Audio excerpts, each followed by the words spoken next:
You're about to listen to TADPOG, Tyler and Dave Play Old Games. It's a comedy video game podcast.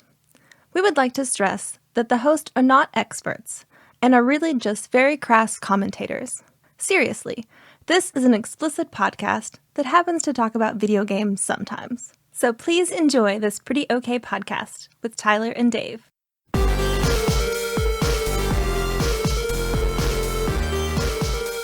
Hello, Internet. Feels like it's been a while. It does. Man, as I was driving over here, I was thinking, it feels like I was just over there. So I think I'm the odd man out. I really was like having to make sure that it was Thursday, that we did record 1 week ago and not a few days ago. Yeah, I had actually problems remembering today was Thursday too.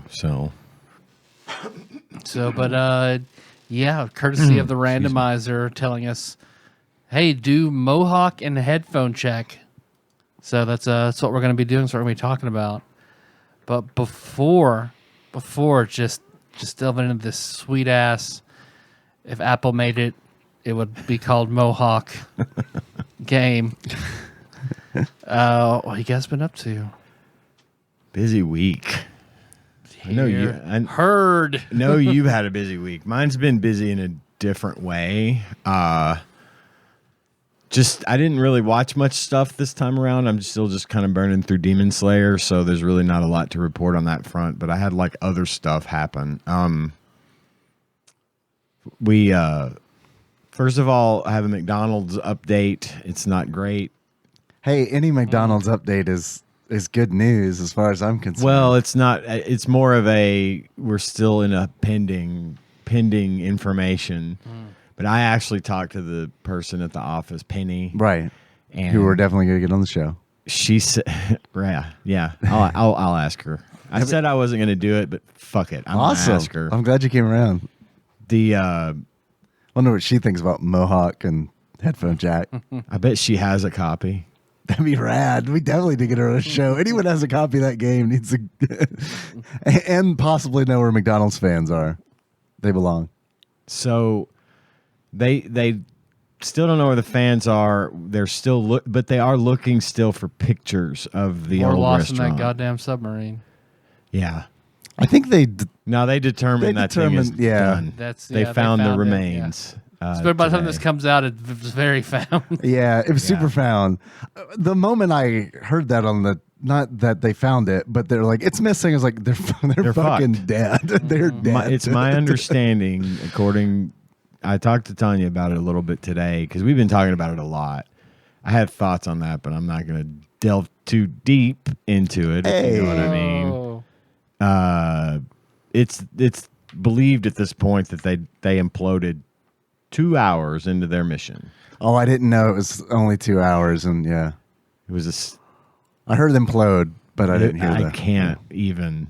I was reading some quotes by the guy who owns the company and shit. It's just like, wow. I watched the video. Icarus come again. The hubris on this guy. Really? What were the quotes like? Yeah, it was bad. It was about safety being bullshit. Oh, cool. And how he knows what he's doing. He knows what he's doing. This is you don't. The only important thing is it doesn't implode. Clearly, our perfect design can't implode. It's just a tube. With a PlayStation controller. It's actually a GameCube controller. It was a GameCube controller? I think it's just a general Logitech knockoff. Shitty Bluetooth controller for $30 on Amazon. Yeah. Hey, good enough for Smash? That's what got me, yeah. Good enough for to get smashed in on the bottom of this ocean. Yeah, that thing was not designed to do what they wanted it to do. It's failed every single time they've tried to do it. It's failed. Not catastrophically, but enough to where they've had to call it off and someone's had to pull them out of the water because it's a submersible. It's not a submarine. So it means it doesn't move under its own power. It essentially just free floats to the bottom or to wherever. But that thing's not designed for the pressure, and it's known that thing was a death trap. They knew it. They knew and went anyway. Someone took their teenage son. Yeah, I know. Which makes me sick. Yeah. He's like 19 or something. Yeah. Yeah. And, he's old enough to vote. I get it. He said, well, he was an adult. Somebody's going to say it. Not old enough to drink. Not old enough to make a decision to go in a fucking metal tube down into the ocean and probably die. He doesn't even know what a GameCube controller is. No, he doesn't. Poor guy who had no idea. So in Titanic, in the movie, there were the old couple that held themselves in the bed as the water rushed in. Sure. There would be no... Sure, yeah. The thing about... That was a real life couple, and their great granddaughter was one of the people who died in the submarine. Really? Wow. Oh my God. Well, the fact of the matter is they didn't know. Implosion is instant. You're Play-Doh. Yeah. You're done. It's over. Yep. There was no... When it happens, it just happens instantly. If you've ever seen the movie The Abyss, it's about this underwater exploratory station, and they come across some alien presence, and they send down Marines, and the Marines are hell-bent on blowing it up and sending a nuke down, and one of the guys, the leader of the Marine squadron or whatever that comes down there, he gets nitrogen sickness and he goes nuts. He's just lost all sense of judgment, and he gets in a sub and tries to take the nuke down to the alien, and he goes too deep and the thing implodes. And it's a pretty accurate representation of what happens in an implosion underwater. It's instantaneous. They wouldn't have felt anything. Yeah. They might have heard the noise of the, trillions of pounds of pressure being put on the outside of that vehicle, but it wouldn't have been for long, and then they would have died instantly. So it's a fucking horrible, just tragedy. But only for, as far as I'm concerned, only for the people that teenager. believed what that shithead was selling them. Yeah. And it's too bad. You talking about Abyss, man.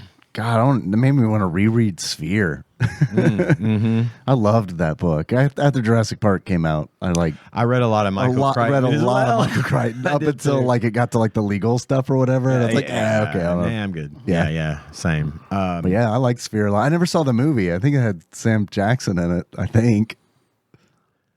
I can't remember. God, now I gotta. I mean, I think it. I never Wasn't that saw the one it, with so- Dustin Hoffman and That's Hook. That's it. Thank you. Oh, that's right. That's the only movie I forgot. Only one with him. That's the in only it. one That's the Dustin only one he Hoffman was did. in. He was Yeah. in and out in one. That's silly of Yeah. you to. God, That flash in the pan, Dustin Hoffman. silly me. And Sharon Stone, who played Tinkerbell in Hook. I mean, wait, That would have been interesting. would have been better. Yeah. Yeah. Probably. Probably. She may not have minded not being on set. Who knows? It's true. So, in lieu of fan locations and McDonald's pictures, Taryn is now our Louisville correspondent. Banana hammock? Banana hammock flavor trick, Princess Consuela banana hammock flavor trick. Taryn Dahl, I just call it banana hammock. congratulations on your marriage. Is I'm gonna have to add Louisville correspondent in front of her name now. She's gonna check and see if she thinks there's like this thing in Louisville that's like big McDonald's something or other. I can't remember what they said it was, or she said it was, but she's pretty convinced there's fans like that in this thing. So we're gonna hopefully maybe get at least Pretty an badass. idea of what they Yeah. look like. So that was a McDonald's thing. Other places had fans like that. It wasn't just. I can't imagine that was unique to our store, but maybe it was. I don't know. I never really left Paducah much in the 80s. And by the time I started leaving Paducah, the McDonald's weren't in malls anymore. So, They were in Walmarts and they were gone. yep. We took a lot of road trips when I was a kid. I don't remember seeing, and man, anytime I could get my parents to stop at McDonald's, I absolutely would. Never saw any fans. So yeah. I think that my guess is that might have been like a Kentucky Oaks special. One shot wonder. Maybe. Because I don't. You gotta have the space pretty cheap, but those fans stay non-negotiable. All right. So there's that. And then I found out, well, first of all, Gage and his girlfriend, they just got back from Bonnaroo. Okay. They went to Bonnaroo and had a good time. They made a questionable, in his mind, decision to leave Sunday afternoon. They had been there since like Thursday or Wednesday, and they made the decision to leave early on that Sunday, even though the final act of the night was Foo Fighters, which really pretty much everyone wanted to go see Foo Fighters, and they said, no, we're going to go. So they left, and they managed to get to an Airbnb in Nashville in an hour and a half, which is great when you consider how busy and crowded Bonnaroo is. And then we watched the concert on Hulu. They streamed it live on Hulu. And Gage was also watching the concert in their Airbnb, and he was just like lamenting the fact that they missed it. But then they did a drone shot of it from way up high. Yeah. And hoo boy, if there were less than 40,000 people in that crowd, I would be shocked. It looked like a sea New variants. You could see them. New COVID variants. yeah, exactly. Being birthed at that moment. Yeah, it was insane. The stage looked tiny compared to the crowd, and it was the main stage at the show. Wow. So it's a great concert, and we got to watch it, which was neat. And Gage obviously was sad that he didn't get to go, but I told him, I'm like, man, could you imagine trying to leave Bonnaroo with 40,000 other people? Fuck. Well, it turns out he said, like, he found out from some other people that he knew that stayed. Some people were in their cars trying to get out of there for 11 hours. Whoa. Because they had one way in and out. It ain't like, Disney World where they plan for, they have the infrastructure. Right, They sure. have one place for all these cars to go in, and hoo boy. So he was glad he missed out on the 11 hours of sitting in the car and probably running out of gas and having nowhere to go to the bathroom. All of that was probably a good I thing. can't. But I was never planning on going to Bonnaroo, but you just made sure I will never, ever, ever go to same. Bonnaroo. I thought I might like to go sometime, but now I know that it's just too much. And I would also feel like I would also not want to be faced with the decision to see a band live that I've always wanted to see versus not getting out of here for 13 hours. You know what I mean? So then I found out that my youngest son, Miles, is in Japan. He didn't invite us? Nope, he didn't invite us. He just texted me Saturday night to tell me Happy Father's Day. And he's like, Happy Father's Day, love you. Sorry I couldn't be there. Sorry I'm messaging you early, but I'm getting ready to leave to get on a plane to go to Japan until July 13th. Till July 13th. That's a nice long that's a time. long trip. Yeah, You that's come awesome. back here for July 4th, then you can go back again, but you ain't going to be in Japan for July 4th. That's right. There's a guy that, off topic, but there's a guy that I took a ticket from at work today. One of our clients he was needing me to help him set up to work remotely. And he was like, I'm going to be in London, England, on the 5th of July, and I need to make sure I can remote in. I'm like, you're literally going to the country that July 4th is made to celebrate our independence from? He's just going to rub it in. Yeah, it must be. Flip his chin at him, have his tea, talk about Boston. I don't know. But anyway, Miles is in Japan. He does not stay very well in touch with me, so I'm sure I'll get all the deets from him when he gets back. But he's been wanting to go. He's studying Japanese. He's trying to become. I think he's going to pull an Ashley Shake. You could have Shake show him around. I'm not going to do that, but he could. He could. I think he's going to do that route where I think he's going to try to eventually get his degree and go over there and teach English. If that is what happens, that would be amazing because it would be his dream. He has wanted to do this for his whole life. So that's Miles' situation. And then last thing, I've got a couple more things, but I'm not going to take up too much more time with my bullshit. We went to the fair last night. Again. The fair. It's not bullshit. The McCracken County Fair. Yeah. I haven't been yet. Not this year. Well, we hadn't been in a while. Went last Millennium year. Falco played there. Yeah. Yeah, I did. I caught the Millennium Falco concert. It's weird. This big Indian still around? statue came to life and started breathing fire, and I don't know. They got to be getting a little old at this point, right? yeah. Funny. Yeah, but they were real good, and then we took Cohen because he's 6 and he never had been, and he wanted to go, and so we were like, absolutely. Well, we got lucky because it turns out that first and foremost, Wednesday night, the week that the fair's in town, is the night to go because there's like not that many people there. The lines are real short. Makes sense. Yeah. You know, First night, church night. yeah, exactly. It was a church night, and I think that's probably why it wasn't very busy. And then we sprung for parking. We live close, but we didn't want to have to walk Sure. Yeah. 5 blocks yeah. with Cohen because his little legs, he'd get tired. And so we drove and we just said, screw it. We paid $5 for parking that was literally right across the street from the fair. So we didn't have to walk. We just got out of our car across the street and we were there. And then it was beautiful weather. It was cool. It was breezy.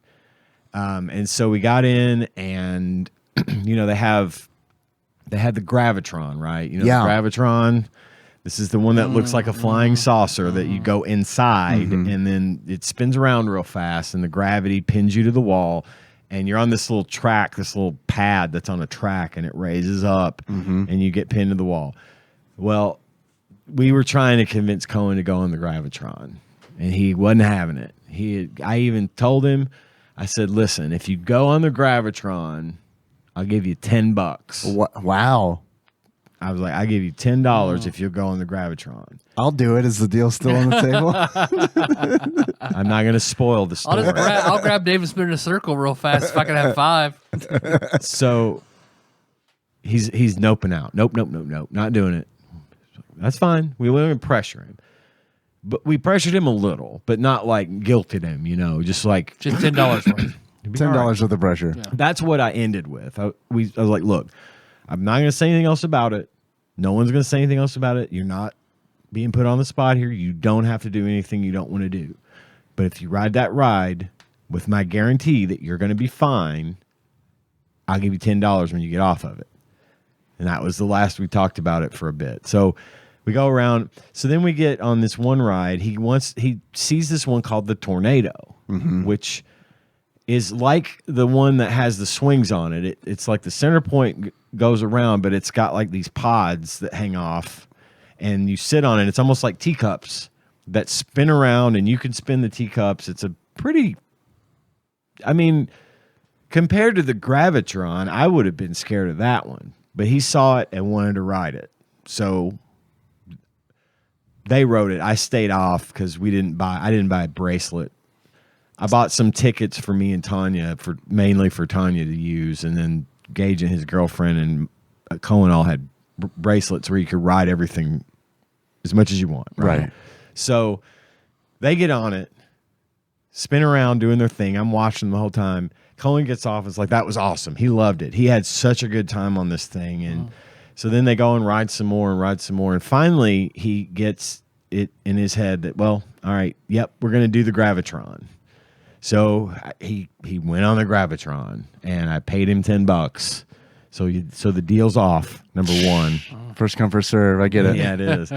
Number two, he had a really good time on it, and he was really like puffed in the chest about how brave and courageous he was for overcoming a fear. And then it turned out he had a really good time. So, it was expensive, you know. That fair is a ripoff. You did 3 bracelets. So that's $60 right there. Right? Are they still $20 a bracelet? Yes, they are. Yeah. I did not pay for I bought Cohen's bracelet and I bought the tickets that we used. That's way better. But I didn't ride anything. Yeah. Because I'm like Scared. I get it. I'm terrified. No one's giving you $10. I wouldn't ride it either. Terrified of being out $20. Exactly. It's the same rides they've had since I was a kid. I've ridden them all multiple times, right? So anyway, Cohen wanted to play a game. And I'm like, fuck. All right. So the games, you can't use tickets for the games. You got to pay cash. So we go up to one. He decides he wants to do the one where you throw darts at balloons. And we're like, all right. So he goes and up to the thing. And I got to tell you, if it wasn't for him, I'd have gotten thrown out of that place over this because Was Joe Dirt running the it was no, because Joe Dirt wasn't a cheating piece of shit carny. And so we go up. It's $5 for 3 darts and $10 for 5 darts or something. I don't know what it was. I don't remember. It was some rip-off pricing. Of course, naturally. And I was like, all right, whatever. You know, I'll pay for it. And Cohen was going to do it. I was like, I just want to pay. I'll give him a $10 game. All right. So I give the fucking carny a $20 bill. And that motherfucker pulls a wad of cash out of his pocket, but guess what? It's all in 20s. He's like, oh, I don't have any change, but I tell you what, I'll give all of y'all throws with the darts for 20. And I was like, man, what are you doing to me? I was like, I know what you're doing, and I don't want $20 worth of darts. I want 10. Yeah. Well, man, I can't. I tell you, we're gonna do that. We're gonna do that. He's and Cohen's like, yay. Great. Cohen's like, yay. So he lays all these darts down, and I'm like, you motherfucker. I didn't say it, but I gave him the look. I'm like, if my grandson wasn't here, I'd be fucking throwing a fit. I would be in your fucking grill right now getting my $20 back, you thief. What I wanted to say, again, I kept my cool because of Cohen. I did not want to set a bad example for him. I was like, I know what you're doing. I did say, I know what you did before I left. I know what you did. What he did was he pulled the wad of cash out of his left pocket that was all 20s. Sure. And the wad of 1s and 5s were in his other fucking pocket. Yeah, there's no way he had only 20s. Everyone's only giving him paid 20s. 10s. Yeah, I mean, like, right. They love this game. They love it so much, and they love the deal that I give them with letting everyone throw a dart. Uh-huh. Oh, I was fucking pissed. But I wasn't going to show my ass in front of this guy. Look at it this way. In front of Cohen. He pulled out all those 20s. That means that he ran that grift on that many people. Yeah, don't feel that bad. Well, first of all, he grifted me because he knew I was going to make a scene. Yeah, sure, and that's probably how he grifted everybody. I knew better. I have kids. Yeah, 40-year-olds aren't going up like, oh, yeah, 3 darts, $10. Is that a good deal? All right, bye, I lost. See ya. I knew better than to hand him that money before I saw the change. I should have said, can you break a 20? Yeah. And then seen the money before. I wasn't thinking about that. So that You're not dealing with carnies me. on the regular. No, it makes sense. No, but I know what he did, and I hope he listens to this show because you know who you are. I don't. Fucking hate you. He doesn't deserve it. So that was the only sort of negative experience we had at the carnival or at the fair, or whatever you want to call it. Otherwise, it was fun, and Cohen had a really good time. So honestly, it was I probably spent $100 total, but I don't care. He had fun. To go. He had fun, and that's all I wanted. And Gage and them all had fun. Gage went on the thing that goes way up in the air and then falls and spins around. He had a panic attack on that ride years ago, but after Cohen got off the Gravitron, Cohen had made, I didn't know this, but Cohen had made a deal with Gage that if I go on the Gravitron, you have to go on that. And Gage said, deal. Well, he didn't think Cohen was really going to do it, but Cohen did it. And so Gage said, well, if Cohen can be brave, then I need to be brave too. And he got on it and he rode it and they had a good time. So it was a fun experience, even though we had that one kind of bad moment. But otherwise, it was all right. I thought kudos for you being a good grandpa, because I was just thinking, if that'd been me and my dad in that exact same scenario, I'd be like, I want to play that game. What my dad would have said to me, you just made $10, didn't you?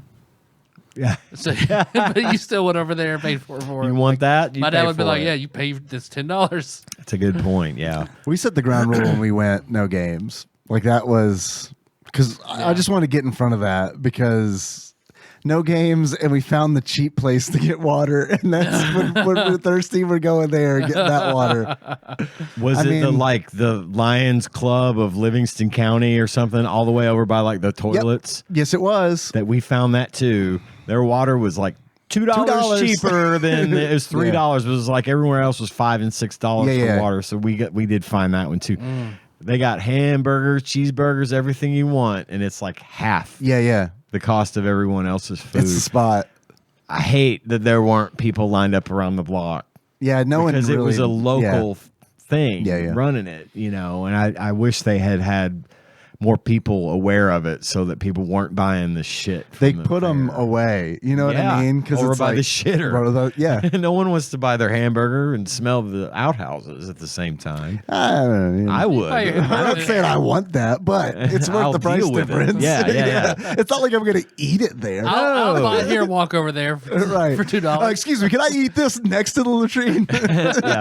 You gotta take it and walk through, and every time you pass one of those rip-off food booths, you just take a big old savory bite and wink at them. How you liking your shit burger, mister? $4 right here. But yeah, I mean, I go into it every time. It's been a while, but when I go with the full knowledge that I may as well just take the money and kiss it goodbye. Something's going to cost this, or I'm going to lose it, or something's going to happen. Yeah. So it was not like it's like I always tell people when you go to the casino, take whatever money you're going to take. As soon as if you lose that money, leave. Yeah, just assume it's gone. Don't go to the ATM. Yeah, just assume that money is lost forever, and then you'll have a better time. But it was fine. It was great. We had a good time, and I'm just all I cared about was Cohen had fun. So that's been my week, among other things. But I'm not going to get into those things. I had a doctor's appointment. I got one coming up. It was just for blood work. I'll get into it, I guess. Okay. Is it okay? Yeah, no, it's fine. It's fine. Okay. No, I'm not going to say, but it was a doctor's appointment. Are you okay? I'm talking about it. Yeah, and there's a funny story. Oh, and I'm got 6 months to live. But there's a funny story. No, I'm teasing. I'm perfectly fine, I guess. I have the actual doctor's appointment. Fine, we'll do True Lies, Ian, okay? Too late. I went to get blood work, and my doctor's office has recently moved to a new location, which is just down the street. They were in the hospital, in the office building in the hospital. They moved out of there into a new location just down the street on the main strip in Lower Town. Well, not Lower Town, but near my house. And so I go, I have an 8:30 appointment. I show up about 8:15 to get my blood drawn. Usually it takes 5 minutes, if that, and that includes the wait. That's awesome. There's rarely anyone in there. Yeah. It's 2 or 3 people tops, but she gets you in, gets you out, and you're done, right? So I go, I sit, there's like 10 people in the lobby. It's like, shit. So I wait and I wait and I wait. People keep going and going and going. And eventually it's getting to be almost 10 minutes past my appointment time. And I actually had some shit I needed to get done at work. So I was going to have to dip out. I was going to be like, look, y'all, I got to go. Not your fault. I get it. You fall behind. No big deal, but whatever. You just squeeze some out at the counter. There you go. Here, That work? bite my finger real hard and just drip blood on the counter. Put some Band-Aids in an envelope. Yeah. Mail to them. But I had so as I was about to do this, a guy walks up behind. I'm sitting right next to the counter. The guy walks up behind me and he stands at the counter. He goes, "Excuse me, could you?" Talking to the woman behind the counter. He goes, "Excuse me, could you see what the holdup is here? I've been here since 8 o'clock, and or he's like, I've been here since 10 after 8, and everybody's in here has been going in front of me, but my appointment was at 8." And I need to see if you can go ahead and have someone get me back there. And the lady looks at him and she goes, "Well, sir, we're getting all the people that are sitting in the lobby because they actually showed up on time for their appointments. And so policy is that if you're more than 5 or 10 minutes late for a lab work, you just have to wait until we can get you in." He's like, "Well, yeah, I don't think that's not right. I got to go. I'm late for work. I got stuff to do today. he was a real big self-important thing, and he's like, why don't you just go on back there and ask her if she can work me in real quick? And she's like, all right, I'll go check. She goes to the back, at which point I think she probably just stood behind the door, Right. maybe counted to 20, and then came back out to the front. She's like, I'm sorry, sir, we can't get you in just yet. There's 5 or 6 more people ahead of you.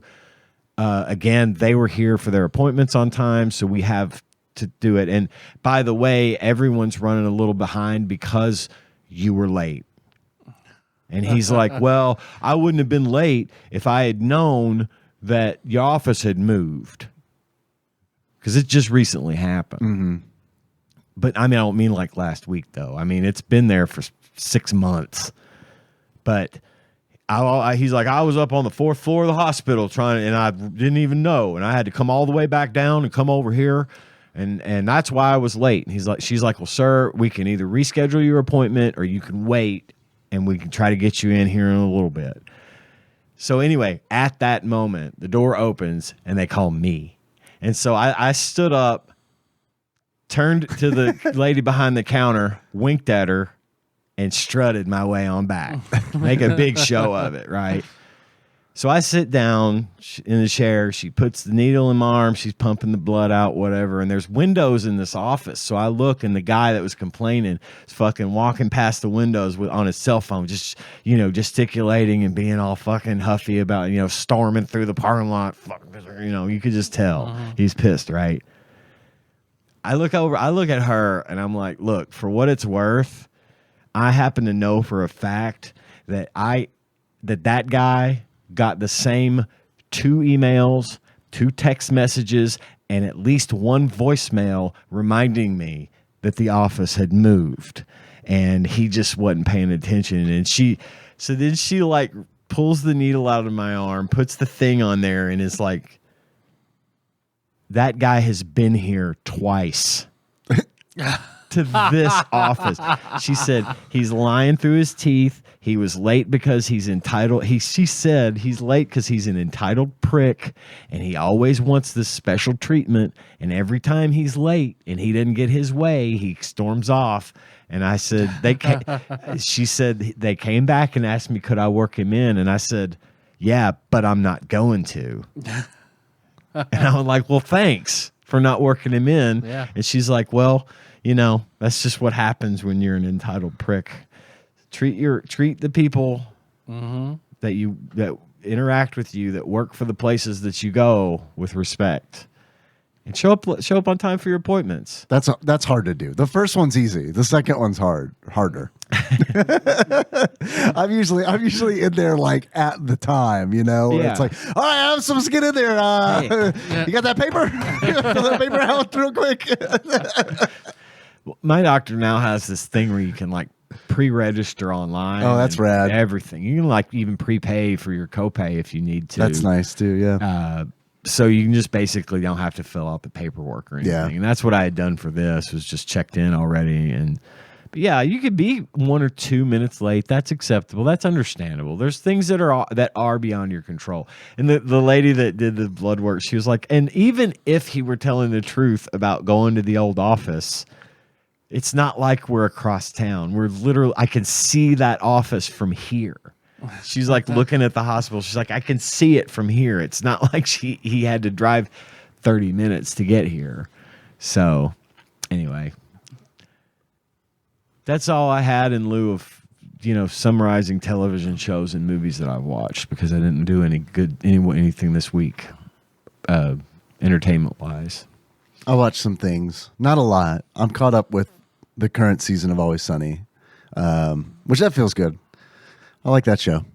Oh God, It's like in its 48th season. Yeah, it's still funny though. Yeah, yeah, 48th season's the funniest. No, it's a great show. I never did get, after about season 6, I just fell off. It wasn't for any reason other than I just forgot to watch it once, which means I forgot to watch it again ever.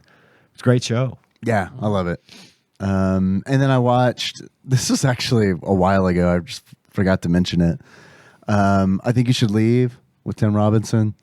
I've been wanting to watch it. I see clips Man, on it's so TikTok good. all the time. Is this a comedian? It's a show it's a sketch comedy show that's on Netflix, and yes, he's a comedian. He was on SNL for a minute. Yeah, and I had watched the first season when it first came out and really liked it, and then like completely forgot about it. And then Chocto sent me a message. He's like, "Have you seen this?" And I was like, "Oh yeah, I saw the first season," and then forgot about it, and then when I looked, I was like, oh, there's 2 seasons to watch. And then I watched those 2 seasons in like 2 days. It's really good. It's really good. There are some things in there that are like, that I'm going to remember for a long time. I want to I really want to get into the details, but I also, a lot of the comedy like involves surprise, and a lot of it involves like cringe humor as well. So I mean, if you don't like that, if that's not your thing, you're not gonna like it. Lots of awkward. I think I'm out. Yeah, you might be out. You out. might not like it. Lots of awkward situations. Like that's pretty much its bread and butter. But there are some that are just like super memorable. And if any of those words that I said seem like they would be appealing to you, then check it out. I remember coffin droppers from like the first season. Yeah, that's great. And there's plenty of like that kind of humor where it's like a commercial for something, but it's like it breaks the fourth wall and then it kind of like breaks it again. Well, I see all over TikTok the skit, the pay it forward in the drive-thru skit is all over the place. Yeah. Not enough tacos, not enough sodas, not enough fries. He drives around. Yeah. And I love how that one ends because like the guy who pulled up in front of him like starts confronting him, and the sketch just ends where it's like, because Tim's in his car and the guy's just yelling at him and he's trying to go, but the car won't go because he's trying to drive over like one of those parking lot barricades, and the guy's just yelling at him, and Tim just looks up at him and goes, "Oh yeah, I can run," and he gets out of his car and runs down the street, and the sketch ends. That's the only one that I'll spoil. Man, it's all. I mean, you open up TikTok, you're gonna see Tim Robinson, that skit, or he's a sound, and I've seen what is it that they do? It's like, did you fucking now? Did you? Do you? That sound is all over the place. So, yeah. There's one. The up talk. Yeah.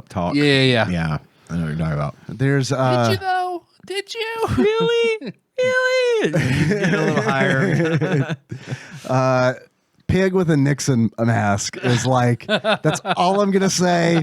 It doesn't spoil anything really. It's just like one of the funniest fucking sketches that I've ever seen recently. That sentence didn't make sense, but it's one of those where it's like, I really appreciate the way that the sketches are ordered in that show, because like it's done in a way where it's like, because I was thinking about, it's like Mr. Show where they're kind of cohesive and roll into each other. Not really, but it's more of like a pacing thing, because it's like I was thinking, man, this sketch is like the funniest fucking sketch I've ever seen, but if I were to just take it by itself and send it to somebody, they might be like, oh yeah, that's funny. But I think Coffin Droppers is the same way, where it's like you watch so many of these and the show's like 15 minutes long. So, I mean, it's real short, it's real compact. And kind of what happens is you watch these sketches in like short sequential order, and it's like, I think there's something to that, because like when one of them, they're all funny, but like you kind of meet that like baseline, and then there's one or two that's just like a fucking like home run, and because it's so compacted in the way that it's paced, it like heightens that.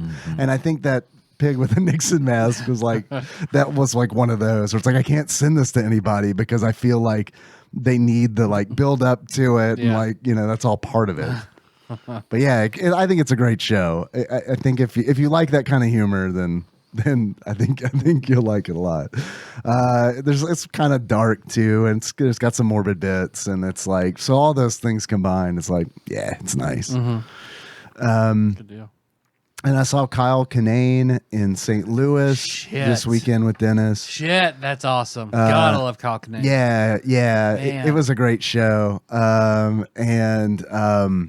had some good Thai food. It was a good day. It was a good Saturday. It was worth the 6 hour, easily worth the 6 hour round trip. It was the day before Father's Day. So when I called my dad and he's like, "Yeah, have a good weekend." I was talking. And he's like, "Man, you drove 6 hours in one day." I was like, "Yeah, but it didn't really feel like it. It felt really nice." Because like the whole drive there, it's like something to look forward to. And then the whole drive back, just like, yeah, that was nice.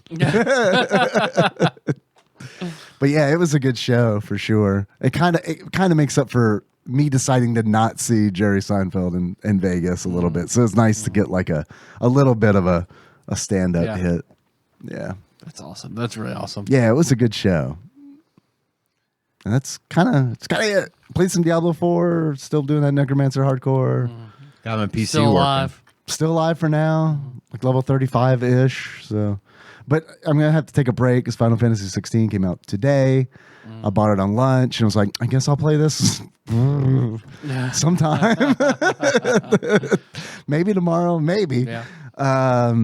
But yeah, I'm looking forward to getting back into that. So by the time I finish that, I'll probably have forgotten how to play Diablo 4 and then like log in and immediately die and start over. But whatever. Yeah. That's just how it goes, I guess. So I had something sort of weird happen.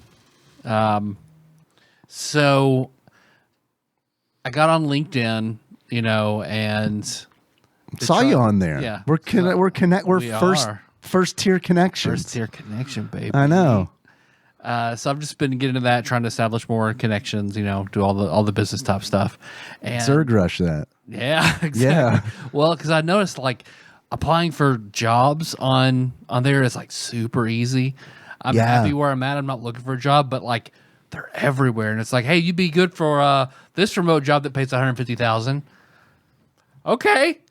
Apply. And it's like an easy apply that's like 2 clicks, and it's like It's always depressing. It's like, all right, why not? I'm with you, but it's always depressing for me because when I find one of those like that, it's like, see how you compare to 961 applicants. Oh, I don't do that. And it's like, I don't do it either because you got to pay to do it. But It's just like seeing $40 a month but just for like that shit. seeing that number is like, they're not fucking calling me. Are you kidding me? Almost 1,000 goddamn applicants, and it's Yeah. like, but hey, that's just me. Yeah. No, I get it. So I was just like, Might as random well try. shit. It's like, yeah, why not? Somebody Sure. calls me back. Why not? Sure. And then finally someone did and sent me a message. It was a company called Agency Elevation because I matched for an operations manager. Okay. I was like, okay, cool. I got an email from their HR. It's like, we saw this. We'll let your application. Are you interested in proceeding with like a screening and then an interview? Okay, sure. Why not? So then they send me a screening. Like they do that at work too, like a questionnaire, short essay, answer question sort of screening tool. Okay, cool. So I do that. I send it off. He's like, okay, thanks. The hiring board, meets on Monday. I'll take this then. I'll get back to you. Okay, cool. So then on Monday, the board approved this. So you're hired. Go ahead and get us this information, and we'll get your offer letter. It pays $60 an hour, and then $45 out for training. It's all remote. You can work when you want. Send us this information. We'll get your offer letter. I was like, this seems kind of... What there's information are they asking for? There's no... Just name, address, and phone number. I was like, well, you can find that on the internet. But it was just like, I thought there was going to be an interview. Like, why would they hire me for this position? There's nothing else. There's no like... I'm not filling out a background screening. I'm not doing any of this. So I was like, that's weird. I sent it to Melissa. She's like, yeah, that's weird. And it's like digital marketing. So the only digital marketer I know is Choctopus. So I sent it to him, and he just goes, LMAO.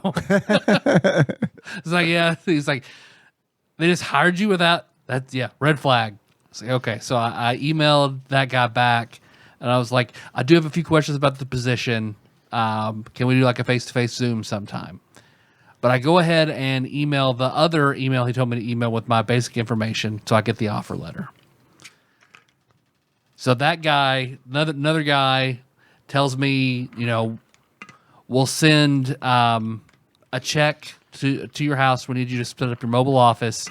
We need you to get a MacBook with these specs. And he asked me to send, here's your offer letter, fill it out, include a picture of your photo ID with it when you send it back. Mm-mm. So then I was like, can we have a face-to-face Zoom? And let me answer some questions.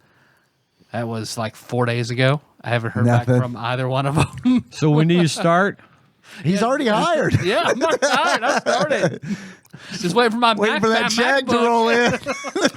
Yeah, you had me at MacBook. I'm in. Let's do it. So I was like, is this some weird scam where I'll apply too, they and then send we me can just work from shitty here. MacBook? It's like, all right, you owe us $10,000. Yeah, what is the angle? I don't know. I mean, is it gotta be something fishing for weird. information? Maybe they're pumping up the numbers. Maybe their agency's pumping up their numbers to say we've hired over 30,000 people this year alone, and we're so they can legally say they have hired, but maybe they're not. Because I thought about when they ask you should for I your call the social company and security be like, number, hey, yeah, but say I'm not doing that. Uh-uh. So, but I thought about I found the actual agency. Like, should I call and say I want to talk about a job I got and just and just see? Yeah. Do you want to Show call him them the right now? offer. You want to call him right now on the show, right this minute? Did they send you the offer letter? Or did you say you got the offer Yeah, I letter? got the offer letter. Fucking take it to them. Show it. This is an offer letter I have that says what they were willing to hire me at, and I'm still waiting to hear back about it. That's true. You're waiting to hear back about it. Let the scam work for you. And they're like, well, if you want to work there, you should go work there. Well, we feel bad, so I guess we'll hire you anyway for that amount. Now you ought to get back to them and be like, yo, I quit my job. When am I going to get paid? I look both of the people who emailed me up on LinkedIn. I cannot find them. They're not on LinkedIn. David Cohen and Edward Ginger. Can't find them on LinkedIn. Can't find them affiliated with the agency. Fucking And gingers. the ad was on LinkedIn. Yeah, because I got it from. It seems weird. Well, I'm glad you told this story because I was also excited by the prospect of because I'm hit on LinkedIn a lot with job stuff, and it's like, wow, it's hard to believe there are so many people hiring.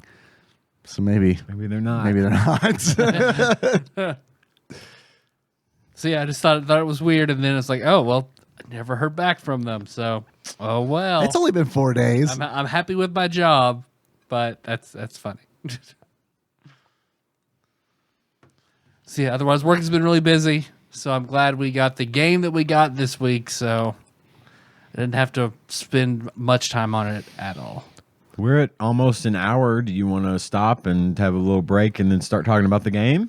Sure, I'm good with that. Or did you want to do anything else? I mean, do you want to do a draft? Just depends on how much time we want to spend. Okay, I'm gonna throw this out on the table. Do we want to take more calls? Yes, I was gonna we're say going to take calls later. if we do a draft, I don't want to do calls, but if we skip the draft, let's do calls. Let's do that. skip the draft and We do did such a calls. good draft last week. Let's do more calls. I don't think we can. I think the last week's draft is a tough act to follow. Let's let it simmer for a little bit. Yeah, And last week we did 10, which technically counts as 2, which means we're still on our draft. Yeah, go count. listen to last week's draft again. yeah. I'll just cut it and paste it in. Just the last 5. Yeah, I'll just take it and paste it in from last week. No one will notice. Just do it 4 times. That'll be our bumper. No one listens to this fucking show. No one will notice. They'll be like, bumper "Oh, they're breaks. doing game shows again." That's weird. They're picking the same ones. Well, they are pretty good shows. They might They're good listen when they shows. look down and 7 hours. This podcast is 7 hours long. What the fuck? Yeah, I went ahead and grabbed the last 3 drafts and just stuck them together. Our draft montage. We could do a draft montage. I'll see if I can make that happen. No, I'm not going to do that. I'm not going to stop you, but also I would not want to do that if I were you. Here's what we do with this episode. We, Mohawk and headphone jack. Only every time Ian is interrupted, we replay the entire game show draft. 14 hours. We'll be right back after these messages. Hello, this call is officially a final notice from IRS, Internal Revenue Service. The reason of this call is to inform you that IRS is filing a lawsuit on your name because you had tried to do a fraud with the IRS Internal Revenue Service, and we are taking a legal action, and we are issuing an arrest warrant on your name. To get more information regarding this case file, just call us back on our department number. 270-883-2555. I will repeat it. 270-883-2555. Thank you. The game talk. The game talk now. Game talk. That was part 1A. Now it's game talk. Could be a stinger. I could cut it into a stinger. Could be a stinger. I'll cut it into a stinger. Saves another little few minutes There of we go. recording of today. Yeah. That'll be our stinger. Mohawk and headphone jack. Mohawk. Headphone jack. Jack. Blah, blah, blah, blah. Not to be confused with Mohawk and Kangaroo Jack. That would have been better. I don't know. Maybe. Maybe not. I've never seen Kangaroo Jack, but I saw that commercial, and that was bad. Kangaroo Jack's got to be better than Mohawk and headphone jack, right? It probably is. Would you agree that most things are probably better than Mohawk and headphone jack? I don't know. I'm Not most. pretty That's not fair. pessimistic, so I think What? in There's general, always something worse.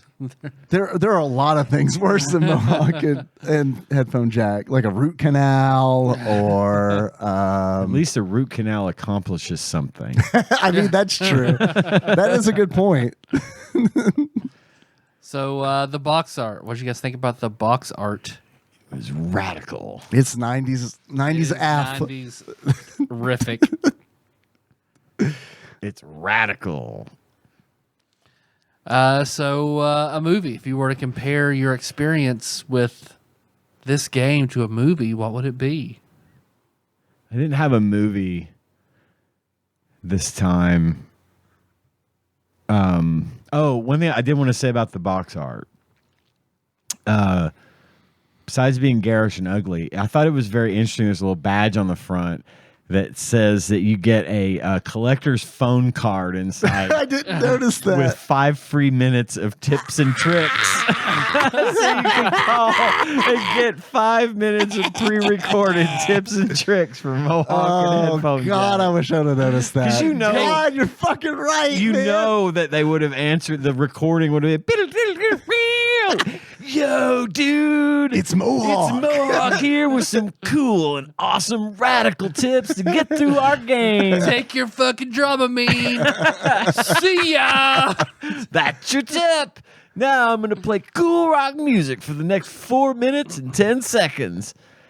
Yeah, this is the most 90s thing I've ever seen. We got to I know that we're ready to get rolling, but we got to fucking talk about What Mohawk. is this thing? We got to talk about He Mohawk looks on like the box art. He's a clay fighter reject. He does remind me of Clay Fighter. He reminds me of like He's a a grown-up- Cabbage Patch Kid. A Chia Pet and baby. a Cabbage Patch doll, just Yeah, a Matched. clay fighter with a baby Yeah. raised head. by a trash can kid or whatever. Raised by like a professional garbage fisherman. pail Garbage kid. pail kid. Oh my Thank god, you. he looks like a fucking garbage pail kid. That is the perfect. That's perfect. Oh, he's yellow too, by the way. He Yeah. like Simpsons yellow. Except for his sweet, sweet mohawk, What's which is the bright green. Mega Man 1 boss that just breaks his body apart and sends it to the other part of the screen?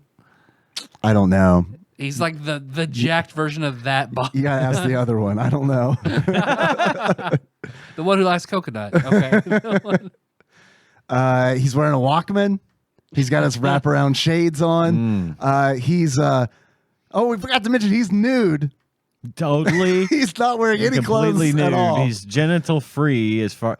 He's Dr. Manhattan. I bet he but can yellow. manifest those genitals. You don't know that from the box art. Not from the box because his art. knee No, is covering it's where covering his crotch where his area. Ken doll area is. His Ken doll Smooth, area. like I'm a gonna Ken remember doll. that. Where did they touch you? My Ken doll area. He's reaching out for a newfangled compact disc. Now tell me more about these compact discs. It's like a small record Okay. that you can put So Sounds so on. you just put a needle on it and it plays. a laser. Whoa! Wait a minute. Lasers are involved. Hold the phone. Yeah. Lasers are not real. That you've been watching some crazy sci-fi movie. I've seen laser discs. They're way bigger than that. Man, I wanted to get into laser discs in like the worst too. possible way when I was in high school, but Me it was like, too. I don't have any money. We went to my parents. $4,000. My parents took me to we went to a department store in Nashville around Christmas time when I was a little kid, and they had a laser disc player and a big projection screen TV on display, and they were playing Saturday Night Fever. And I thought that was a cool. And they showed it how you stick the big box cartridge thing in there, and yeah, I think it was like $7,000. Yeah, they were for real that setup. expensive. and My that's school in had the one, my elementary late school. 70s. That's a lot of money. That is a lot. That is a lot of money. Yeah, it translates to like what, $20,000 now. Yeah, that's a lot. I wanted it for Star Wars and only for Star Wars Same. because Yeah, it was no. like the best way to watch the original trilogy It was, really was.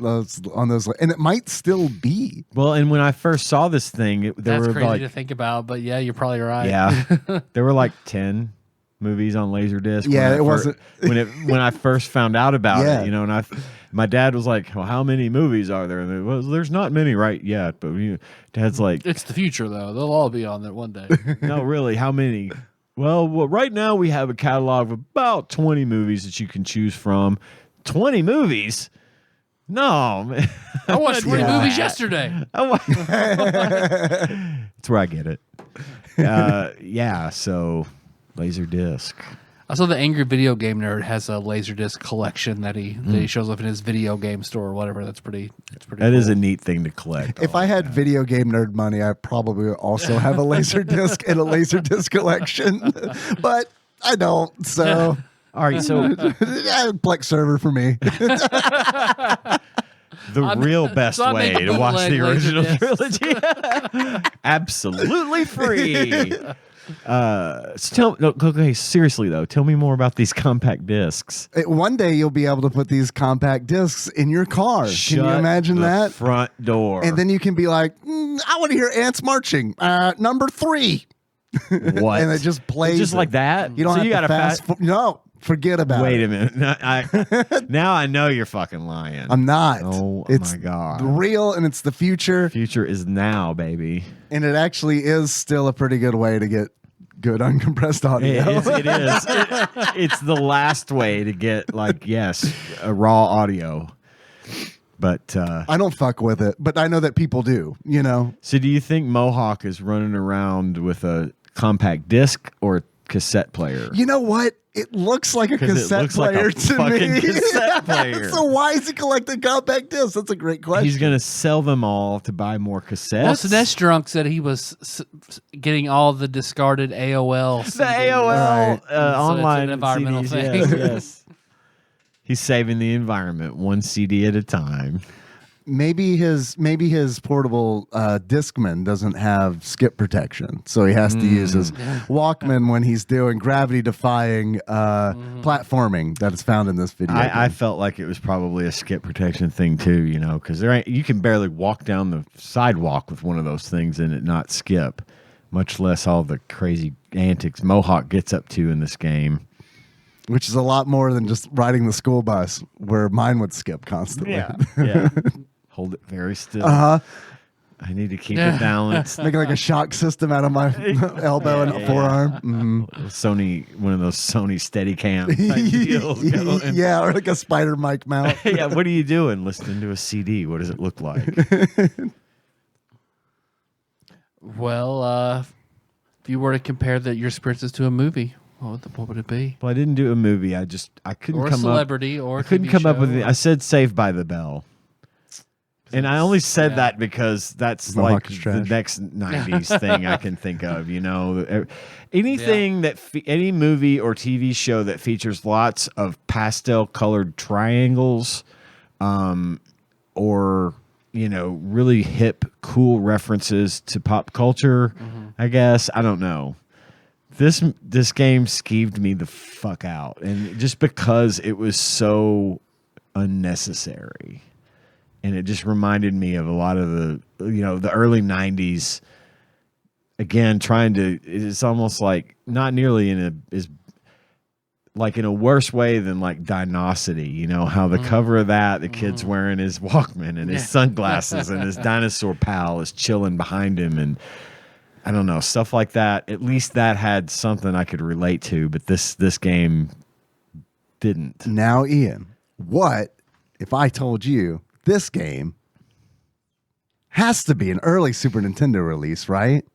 Oh, yeah, it couldn't be larger no than, way. say, I don't know, 93. There's no way, right? No. What if I told you that this game came out in 1996? Ooh. What year did the PlayStation come out? And these motherfuckers at Black Pearl are like, I know what we'll do. What a waste. Damn. Someone used their last wish. Yeah, this was a Make-A-Wish game. It was a monkey's paw wish game. Yes. I want the most unique, fresh, hip, and cool side-scrolling platformer ever. You're in luck. Man, when you said like that feeling that this game gives you, gross. It is gross, isn't it? It's gross. It is. It's so gross. exploitative and so tropey. And when it's not tropey, it's awful. Like it's awful in a like mechanical way. Like in the way that the design is terrible, the colors are terrible, the whole concept of this game was just I cannot believe this was a real game. It does look like a game that someone would be playing in a movie, right? Yes. That's like for like a couple seconds. Or in Saved by they were playing it in like fucking Gleaming the Cube or fucking Pump Up the Volume, some other Christian Slater movie. You know what I mean? Mm-hmm. Yeah, God, it does seem like that. We need a fake game for this movie fast. I have an idea. The net? No, we've already got that one. She doesn't play video games in the net. Mozart's Ghost. Mozart's Ghost. I chose Dumbo, but that one scene from Dumbo where like he's drunk. Yeah, tripping. Yeah, he's drunk. The drunk Yes. Dumbo nightmare scene that I always skipped as a kid. 'Cause Lumps I and fucking Woozles. hated it. Yeah. Yeah, man. That was my jam. That scene was my I jam as a hated it. I kid. hated it too. Because I was like, man, drugs are gonna be awesome someday. That was one of the tracks on that record, that Disney record I was talking about it when we talked about. Oh, yeah. was the not that scene, but the scene where the opening happy music. But I always watch Dumbo. When we get to that scene, I would be like, ugh, I don't like this. I also like, we talked about this on the show, I also like Dumbo Circus, that like trippy ass weird Disney show where it was live action and they would wear like the big scary fucking mask. Yep. When we go up to Scott Pilgrim, I want Lem and Kenny's code names to be Heffalumps and Woozles. Lumps and Woozles on the boards. What about you? I chose, okay, I know that there is a game that already exists called Lawnmower Man, but I chose Lawnmower Man. I almost picked Lawnmower Man. Really? Yes. It's because Lawnmower Man is also like a skeevy ass movie. It really is. And it gives off the same like cutting edge tech vibes that this game delivers, like in not only the Mode 7 nauseating spinning that it's constantly doing, but also the fact that it's constantly reminding you that compact discs are a thing. Because you collect compact discs in this game like they're rings in Sonic the Hedgehog. Yeah, so you want to cut to just an overview. So the game is a Sonic-ish spoof. Yes. And the big crux of the issue is a la Jim Powers, the background fucking moves and inverts and fucks up every time you turn around and move. That makes it nauseatingly. It's awful. It's awful. I had such a busy week when I played this game. I was like, thank God this is unplayable garbage. Yeah, I did the same thing. I maybe played through half of the first stage before I gave up because just immediate. I was like, nope. I had already had a fucking headache when I was trying to play this game. Not a good place to start. Not a good place to start. And then it starts spinning around. It gave me like Descent vibes. I used to get sick playing Descent. Yeah, but Descent's like actually like Descent there's some merit to Descent. No, Descent was a great game. I just would get like sick to my stomach I get playing it. I don't know why, because I've never had any other game do that, but Descent got me. And this kind of gave me that same feeling. And I think it also had to do with like my inherent panic. What the fuck am I doing here? Like, you try not to die. And I guess I just felt like I had so little control over everything. Well, yeah, because you like what would happen to me. I played this too much. It was only for the watch the YouTube video, please, because I played this game for an hour for that. Holy so please, if you're listening to this, done, pause sir. it and then log into YouTube, boop, boop, boop, boop, and go TADPOG, and then click this and be like, "Thank you, Dane," and click and watch it. Yeah. So you really do need to see what we're talking about. It's hard to describe. We're gonna do our best. Yeah. But you know what makes it worse? That it's so nausea-inducing, but it's not like a right to left, get through it as fast as possible Sonic game. No. You have to fucking explore the shit It's out all of everything. It's all about that. You are It's gonna, all about you that. get the full length of the dildo if you're gonna experience this game. You are getting fucked to completion, not just Yes. like a little. The tip doesn't go in. You gotta take the whole thing. I was confused by it because it's like, I guess the gates that show up that you can leave only appear after you've collected enough CDs, but you don't know how many CDs that is. You also don't know where that gate is going to show up. Right. So it is like when I was playing this, it was really just wandering around. Right. Like it really was just like wandering around and like trying to like jump at ceilings and be like, do I stick to this ceiling? And no, I don't. And then I'm like looking for arrows and shit, and there are plenty of fucking those. There's But they arrows don't do the everywhere. goddamn fucking thing. It felt like it was the road to Oz. Yeah, and the right. scarecrow is just pointing in every Yeah. direction. Like you can wander around and never find your fucking way out. It's like Wacky Land. Yeah. It's like Wacky Yeah, Land meets that's a Cool good- World. yeah. Like that's what Yeah, this yeah. feels like. Well, then- You don't. Everything's fucked up, and you really don't know what you're supposed to do or where you're going. Well, and I'd say Yeah. 30% of the shit that looks like you can jump on it, you can't. you can't. It's just background shit, but they don't distinguish it from the foreground shit. So you go to jump on a little brick. Oh, that's a background brick. You Right. can't jump on this brick. Oh my, yeah. There's so much shit in the background that looks like foreground business, and it ain't does. foreground business. Foreground business is next month. We don't talk about foreground business until Yes. Well, apparently they didn't talk about foreground business or background business when they developed this game because I couldn't tell. Most of the time, I couldn't tell. the or difference. general good business or of any kind. business. And it's okay. So there's also since we're just doing bad things, right? I mean, we're Yeah. just doing bad things. Yeah. I got one good thing to say about it. I'll say that for the end of the show, I guess, but it ain't much.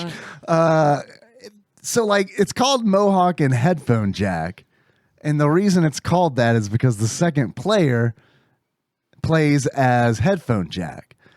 So when I start thinking about how the fuck this is already a clusterfuck, like the screen's already spinning around. Two every time. people. How do you get two people? You take turns, right? You take turns, and I'm like, well, that's fucking bullshit. Why is it even? Why have it be why a have it? two-player? Yeah, God. Ugh. Because they knew they couldn't fucking get it to work with two people on the screen. The only way I can think they could have done it, because and Flopsy, forgive me, this game gives me a lot of different vibes. I'm so glad you mentioned God, what was it? Powers. Jim Powers. Jim Powers, thank you. I'm stuck. I just want to say Austin Powers so goddamn bad. Yeah, baby. Much better. I went to Austin Powers and Max Powers. Like, that's not it. So help me, please. It reminded me of Max that. Headroom? No, I'm going the other way. It reminded me of On the Ball. I don't know if you remember On the Ball, On the where you're Ball. the ball going through the maze, and you instead of rotate it rotating the around ball, you. you rotate the entire map. Yeah. And it reminded me of Brandish, that overhead dungeon crawler, where instead of rotating your character, you're rotating the map. This was like, man, there are some developers who really fucking bought into Mode 7, like Yeah. real bad. They were like, this will be fucking rad. Mode 7 development. We're all about shoulda, not coulda. Yeah, they needed Ian Malcolm on this motherfucker to like shut this the fuck down. But like, it's so it gives me all those vibes of those games that I don't like. But then I'm also like, that kind of reminds me of Uniracers a little bit. And I like Uniracers just Yeah, fine. Uniracers, I think it's because you can stay. You spend enough time not getting fucked up in Uniracers. For sure. And the only reason I took that really super painful long walk to Uniracers was that the only thing I could think of they could do to make it two players simultaneous is to do it split screen horizontal like they did in Uniracers. And we need that ROM hack, because that will straight fucking, that'll like really put people in the hospital. That's a vomit party. Like it is a vomit It is party. a fucking vomit party right there. I could not even imagine. Two screens rotating like that. Ugh. Yeah, there was nothing. I hated the design of the character. I hated the color scheme. Why is he I think naked? that he's bright yellow. Everything's dungeony looking and weird. The fact that the game rotates around the character and that it's like you get going so fast. With directions that you face, like everything Yeah. flips and flops. Ugh. And you get going so fast. And the SNES drunk even said this might have been a halfway decent platformer if they'd left out that rotating thing. I think it would have been better. Because it was fast and it was pretty responsive. It was just impossible to move around because the damn level would literally rotate out from underneath you. My problem was I never knew where I was. Right. Like, because there are no like good A landmarks. spinning mini or map anything is like what that. we needed. A spinning mini map. Some or just good landmarks. Because like in that first level, they're like the landmark is, well, there's a loop de loop. Have you seen that recently? No. Well, then I don't know where the fuck you are. Me neither. There needs to be something like what do you do when you call the tip line and you're like, I don't know where I am, and they're like, okay, describe where you are. Well, there's a lot of blinking red lights in the background and I'm on grass. Good. Just stare at them. It'll be fine. I don't want to burn all 5 of my minutes. Can you hold? Oh, yes, we know exactly what to tell you. Please hold. I need to ask my supervisor. Where Please you are. hold. Beep. Continue this call for $12.99. They kind of try to warn you a little bit with the title screen. What the fuck is up with that? So the title screen, the background is this tie-dye fever dream that is constantly in motion. There's no like ground. There's no vanishing point. There's no perspective. It's just essentially a multicolored tie-dye in the wallpaper. Garden of Eden, Yes. I mean, it's just they leaned into this shit so hard and it fell so fucking flat. It's kind of instantly. That title screen. It's kind of a neat effect, but it's one of those. It's one of those where it's like when desktop publishing became like a thing at the beginning. Everyone's like, "Drop shadows," and it's just like blah, blah, blah, blah, blah, putting on everything. That's what this felt like. Where it's like blinking gifs on MySpace.com. Yeah, the mail's going in the mailbox, and the construction guy. This site is under construction. They're like just askew from one another. You got the tone in your mailbox. Beep, mail, motherfucker. I got a counter at the bottom. Yes, this game needs a counter at the bottom of it. This site has been visited 8,000 times by me. Yeah, that's what it looked like. Someone just vomited all over their keyboard. It's fucking wild, dude. It's fucking wild. And I don't mean to shit on DOS games, but like I grew up on DOS games that my dad would bring home from work, and those were not very good games. I'm not saying there weren't good games on DOS, but like there's a shitload of shovelware in the early 90s and that's what this reminded me of. Just crank these things out. Yeah. Clone it. Mario, clone it. Everything. Just like, yes, let's make a shittier, inferior product. And people are stealing it anyway. Might as well, we'll sell a few copies. Yeah. So that's what it reminded me of. Yeah, the title, Tyler, you're going to ask me. You're going to ask me at some point, probably in the near future, where did this game lose you? Yep. At the title screen. I mean, immediately. It's pretty bad. I could tell you, I'll go ahead and get my very loosely interpreted good things out of the way. Can we do 3 together collectively? Can we do 3? Like say them at the same time. No. Just between the 3 of us, can we come up with 3 good things? I came up with beloved Adam. I came up with 3 good things. Okay, then we're fucking covered. You got us. You take it, Daddy. I think it had decent platforming elements. I agreed with SNES Drunk that had this game not been a slave to its Mode 7 spinning, this could have been at least playable, right? Yeah. So I'm going to say that's a good thing. The other good thing was I didn't hate the music, and it was neat that you could like switch tracks at any time to all the different music that they had on the game, which was kind of a lot. I thought there was a lot of music on here for a Super Nintendo game. Agreed. And it sounded okay. It was neat tunes. I wasn't anywhere near the music of Hook. No. Which if you didn't listen to last week's episode, you need to at least go back and listen to the transition between segments. Because I used that music I was talking about from the winter level of Hook. Yeah. It's just fucking grooving, man. I listened to it like 10 times because it was so good. This music, not that good, but still okay. It's better than the rest of the game would lead you to believe that it would be. True. And if this game had been better, that would have only added to it and made it a good game potentially. So I think the music was fine, and I liked it pretty well. It is interesting that I know you mentioned that you could change the music in the stage. I didn't. Is there a way that you can do that? Yeah, manually when you pause, or I didn't notice that. I think you either hit pause or select. I can't remember which one. It brings down a little screen, and then you can like toggle between the different tracks that's playing at that moment. That is cool. I do like that. I noticed that when you collect, there are these mega CDs that do look like laser discs. Those are different music tracks. And when you get them, it would change the music of the stage. That adds to your music tracks, which then lets you switch to it later. If you like that tune, you can switch back to it. So I thought that was the music and the system to interact with it was neat. Yeah. And then the last thing I put is the last thing I could pull out of my ass, which was a password system. It does have a password system, which some games that I feel like don't. So it's good that they put that in there because Lord knows I don't want to play any of those levels again.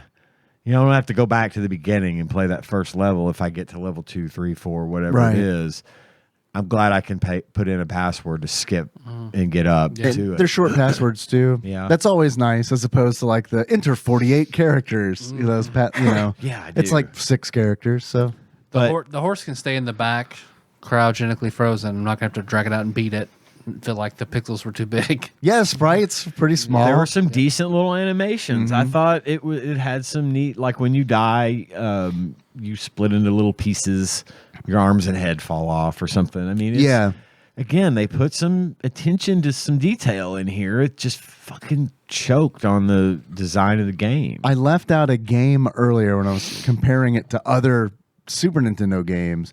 There's if you press like the X button, there's a screen clear where you like come apart. Mohawk, this naked banana man, comes apart, and it was like all his balls 3D. All like, his was the body only thing I parts could think bounce of. off the walls and shit. Right? Yeah, because he turns into all these little like Dippin' Dots, and then those Dippin' Dots explode on the screen.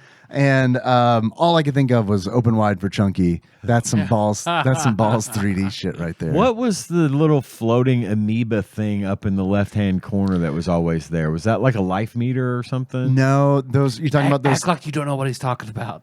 Oh, what are you talking about? The Ian? amoeba thing, Ian. Amoeba what? thing?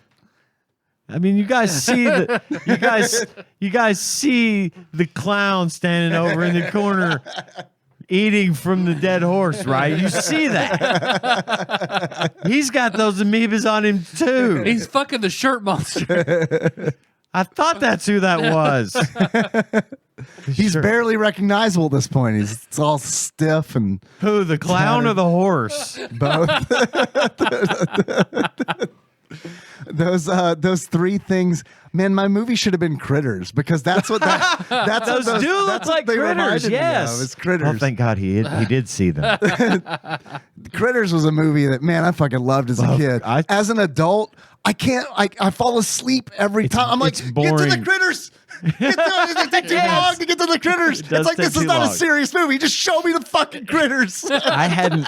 I believe it or not, that's one of those like about 2 or 3 years ago, maybe 4 or 5 years ago. I hadn't seen Critters before. Oh man, I never got to God, see that I love those one. fucking movies as a kid. And Tanya's like, what? So she's immediately we start watching the Critters movies, and I was like you. I was like, when is this gonna get good? And then it did. Second movie, I think, is really the answer. It was fine. I thought it was hilarious. Yeah, but totally. Yeah, there was a lot leading into it. God.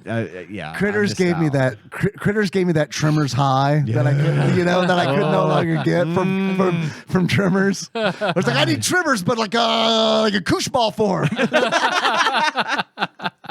Fucking Tremors. God, Band name. could do it. Yeah, versus the world.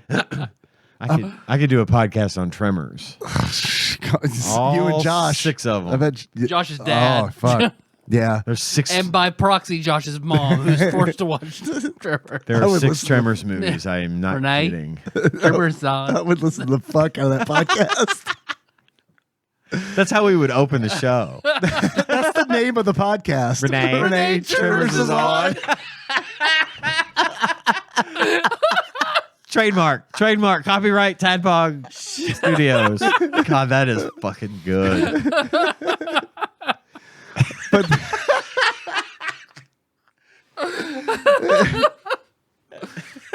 those 3 critters indicate how many times you can go balls 3D mode. Oh, okay. I'm gonna okay. text it to Josh right now. Just Okay. Yeah, because I thought that was a weird little. It is. I weird. knew it was there to keep track of something. I just couldn't figure out what it You was would keeping track of. think maybe lives or I something thought like at that. first it was lives, Yeah. but then I died and they didn't reduce or slow down Right. or do anything. So I didn't know what was going on. Did you know there are power ups in this game? They are really they are hard to miss. I saw one where your feet turn into a tire, like Yeah. a race car tire, and you can like go even faster, kind of like Sonic. and he already goes fast. Yeah, he already goes fast, but Sonic gets the when he bumps into something and he goes pew. It's like that, except you can kind of better control which way you're going, I guess. He can also turn into a ball, a la Sonic. Right, that's how you kill enemies. Yeah. By turning into a ball while you're moving and then bumping into them, which I thought was a tough mechanic to use. It was like you got to press down while you're going, and it didn't flow to me the way that like Sonic does. Yeah, and even like Sonic, it feels weird to me because, man, I honestly think the best thing they did in Sonic games is Sonic 2. They introduced that spin dash where it's like you can get up to speed, like press down and spin. You can get up to speed like that. You don't have to like worry about your momentum and all that. Like I mean, I feel like Mohawk could have benefited from that mechanic. Among others, but yeah, They're saving it for Mohawk and Headphone Jack too. You might be right. Yeah. But at no point does Sonic turn into Boss 3D and kill every enemy on the screen. I got to a boss. That was weird. That was a thing I didn't know was in this game. I'm impressed.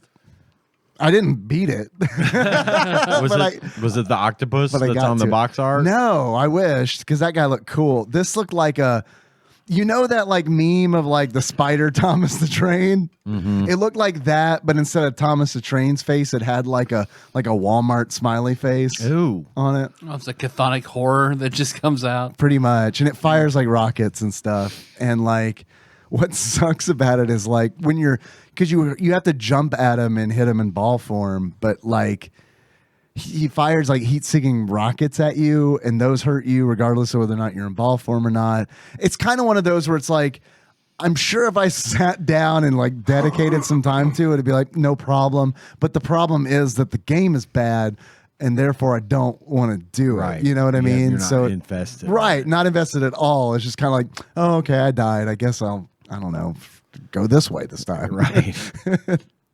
Get lost in another area of this game. Well, let's see what else we did. Good things, bad things. I got one good thing. No worries. And it's just that I always appreciate it when a game tries to fucking do something different. And this game 100% absolutely tried to do something different while simultaneously trying to be Sonic the Hedgehog. But like the whole like you jump onto like a low ceiling and then the game like rotates.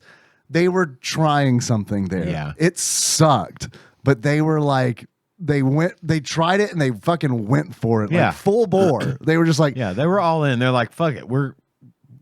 This is the game. We're like, committing. Yeah. And I always appreciate that. Rarely does it work out, but And I bet at the time, it's nice.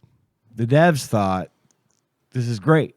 Oh yeah, for sure. Because they probably spent countless hours playing the fucking thing and testing it and doing all the things. And by that point, you're used to it. So then you can play it and it seems great in theory. And you give it to someone else. Like, what the fuck? What the fuck? What the fuck? No, I'm good. I'm going to go play No need Sonic. to play test it. Just put it out. We're good. Yeah. There's no time to play test it. It's 1996. If we play test this motherfucker, The window's closing. yeah, It's like you're throwing a CD through a closing window. we got Y2K coming up. We gotta get this game out. The PlayStation with its internal clock will fail at Y2K. SNES, get it on SNES. Those don't have clocks. They honestly would have maybe been better to wait to release this game until like 2019, because it like Could see it as a mobile game where you have to like turn your phone or something, you know? yeah, a little gyroscopic action. Little Nintendo Switch. So it was gyro 20 years action. ahead of its time. Absolutely, I think it's fair to say. Yeah. That's a good thing. Yeah. It's way ahead of its time. Well, buy, rent, or birthday. I would have rented this probably. I I was a probably dumb would've rented kid, it and too. I Yeah. like, I probably would have rented And it. it's got the design on the box is designed for a 12-year-old kid. Would have to gotten me at the time. be interested. I didn't know any Ooh, better. Yeah. Yep. There's a CD on here. Mm-hmm. Does that mean there's a CD in the game? And then I'd probably think about that on the ride home, where it's like, how did they put a CD in here? How does that work? Man, I'd be free thinking 5-minute phone call. I would be thinking about when should I use my free 5-minute phone call? I hope a girl answers. Miss She's Mohawk. got big tits. It actually is a sex line. They just double ass the tip line for Mohawk and Headphone Jack. This is Monica. How can I help you? I was calling about Headphone jack or Mohawk and headphone. Oh, sorry. Yes, let me get. No, use that voice. Go back. I thought this was my other phone. Sorry. Where would you put it in the grand scope of all Super Nintendo games thus far? Bottom of the gray, middle. I don't want to put it in the bottom 100 because I'm not educated enough to be able to say that this is. I might put it in the bottom 100 just because I found it so unplayable. I mean, it probably not the bottom 10, yeah, but the bottom 100. It's either for me. It's either in the bottom 100 or in the middle, the very close middle to that part of the scale. Yeah, it's not a buy. It's not as bad as street hockey. I'm standing by that statement. Not at all. That is still champion of shit. That's the worst. Yeah, that might be like the worst video game that I've played.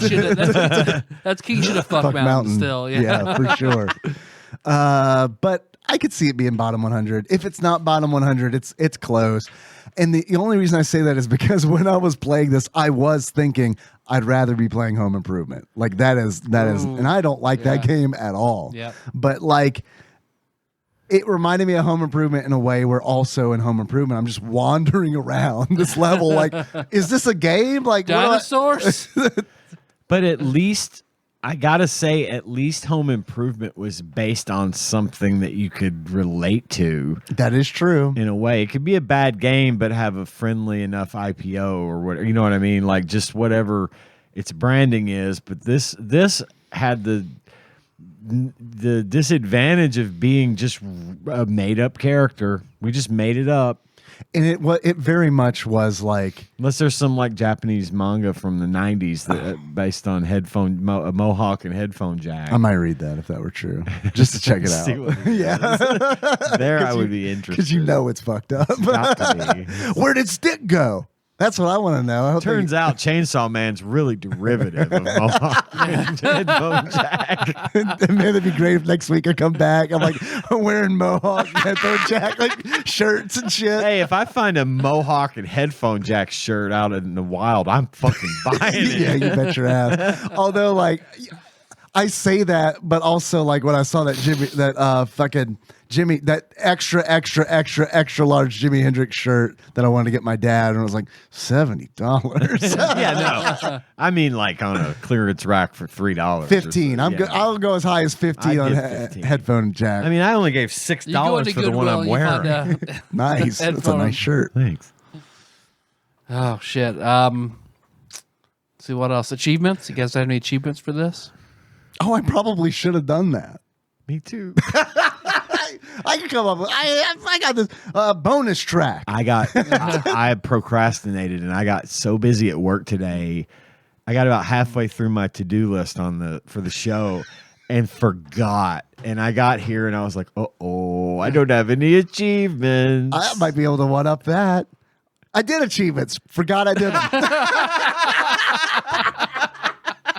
They're that good. You stared at the start screen just a little too long, didn't you? I fucking wish, man. Forgot about it. God, I wish. Nice. First achievement. Mohawk and Headphone Jack Galaxy. These are primo achievements, okay? Primo Chivos, I call them. Mohawk and Headphone Jack Galaxy. In order to unlock Mohawk and Headphone Jack Galaxy, find the tiny planet to run on. I swear to God, Mario Galaxy stole this from it. You warp to that bonus level immediately after starting the game. Yeah, and you're like on this tiny Earth, and you're like Mario size in Mario Galaxy, and you're running on this like little tiny planet. You're right. I forgot about that. Second achievement, last achievement. Hey, did you like those CDs? CDs nuts! In order to unlock CDs nuts, collect one of the mega CDs that changes the music on the stage. Right. I've got one. AOL, more like SOL. I like that. You can't find enough of the AOL CDs to make it to the next level and quit. Crack open Flopsy. See what Flopsy to say about this game? Sure. What do you before we do that, I like doing the price first. because I feel like the availability kind of like gives something away. Yep. But who knows with Yep. a fucking game like No, this? you're right. Who You're right. knows? Yeah. How much do you think this game goes for? If you were to buy Mohawk and headphone jack loose, what are you paying? I'd never heard of this. heard of I'd it. Never It's never seen it. it's never entered. When you read the title last week, I was like, did you read that right? Because this has never crossed my path. I've heard of it, but only because of how fucking Because you're a weird it collector is. too. And yeah. Yeah. I'm gonna say it's gotta be pretty uncommon at least. I'm gonna say this one's probably $28. $28. What do you think, Tyler? $50. $50. Actual price of Mohawk and headphone jack for the Super Nintendo loose on average, according to PriceCharting.com, at the time of this recording is $31.61. Ian, you were very, very close. Almost split the difference actually. So I bought Hook at the end of the last episode. I was like, Nice. yeah, $30 seems like a good, seems like a decent buy for Hook. Do you guys? What do you feel about $31.61 for Mohawk and headphone jack? It Is worth depends. It depends. I don't think it's priced high enough to be worth. You know what I mean? If it were like super rare and whatnot, and you could find it for that, I would say yeah, maybe. But I feel like in this climate, based on what you've said in the past, it's just high because it's high and not because it has any real value. I don't know that I would. I don't think it would be I would not buy it I don't plan on buying it. for $30. I wouldn't. I'd maybe give 10 I am if curious. I was a collector. What I should look on price charting is like, how much was this game 15 years ago? Yeah, because This is it's probably like a $2 $2 kind of like $3, dealio. Yeah. So, what do you think Flopsy has to say? What do you think the availability of this game is? What do you think the star rating is? I haven't seen this one, so I can think play.